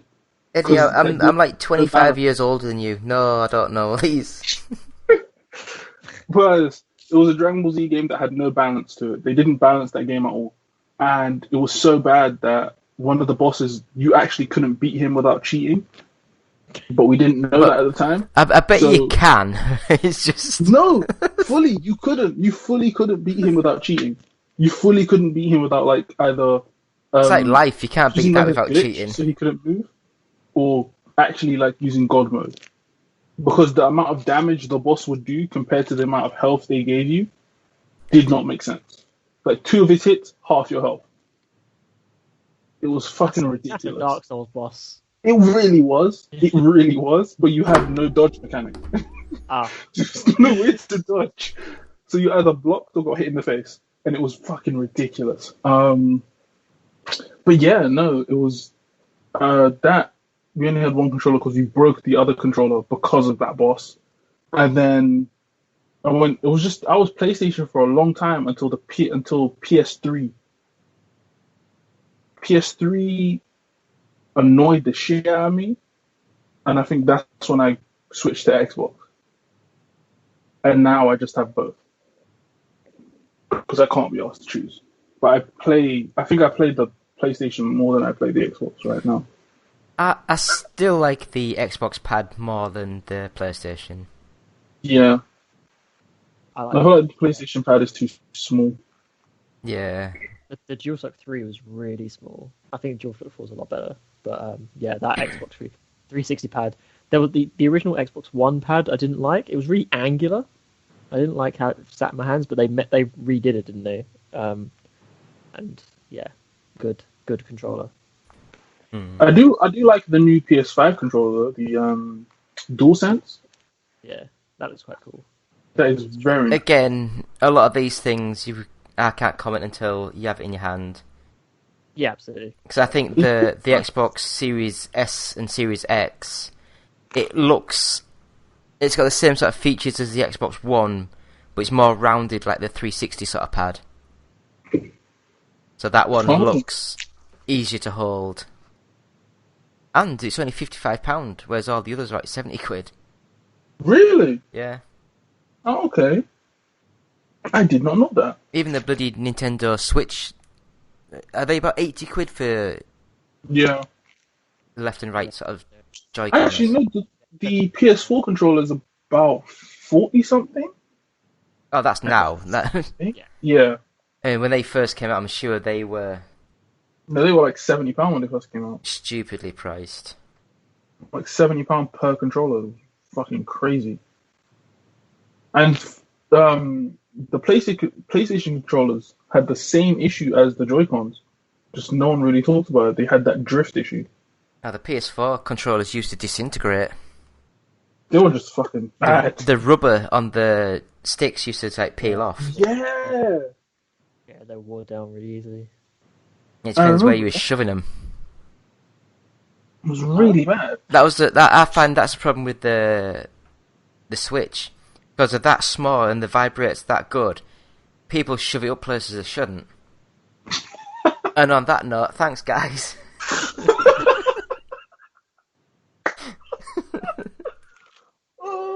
I know what I'm doing tonight.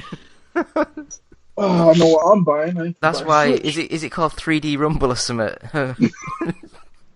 I can't remember what it's called now. Is it HD Rumble? Yeah, HD Rumble. Yeah, you're right. Yeah. I really want to know if someone's actually done that. You don't want to know. You don't want to know. There will be pictures, there will be videos, there will be things on the internet. I am not. There's an X-ray somewhere on the internet. Yes, there has to be an X-ray somewhere. With the Nintendo Switch controller up the bum. Definitely. Absolutely. Oh, Christ. Thank you guys, it's been a pleasure. I'm done. Yeah.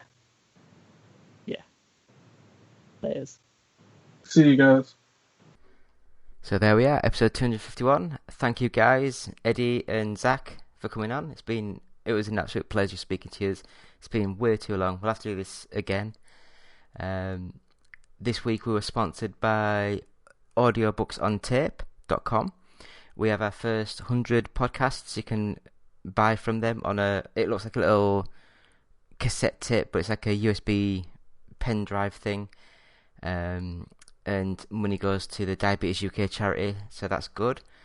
We're also sponsored by, well, I say sponsored, it's our CD, album, digital download, whatever you want to call it, called Games Inspired Music, and 5% of each sale will go to the Child's Play charity. I believe it's Child's Play charity. Yeah, Child's Play charity. It's only about £6, £5, so it's not massively expensive, but please buy that, and a little bit of money will go to charity. So before we go, I will mention, please follow us on Twitter, which is @OUGofficial, and please follow us on Facebook. Just search One Up Gaming. You'll probably find loads of them, but just search. I don't know how to find us. It's just look for the logo that's on the podcast and look for the logo that's on One Up Gaming or the YouTube channel, things like that. But we'll be giving away some codes, so thank you to our guest David from last week's show, Dino Eggs Rebirth, and we'll be giving out loads of codes of that either on Steam or Humble Bundle. So please follow us on either of the platforms, so Twitter, YouTube, or I say Facebook, but not YouTube. Yeah, Facebook as well. You see, I have no idea what I'm doing without a script. So please look at our website, oneupgaming.co.uk. We're starting to put some video reviews up there now. We've got our Patreon site, which we don't really use. We might get back into that, which is patreon.com/OUG. We have our cups and t-shirts at bluecyborg.com.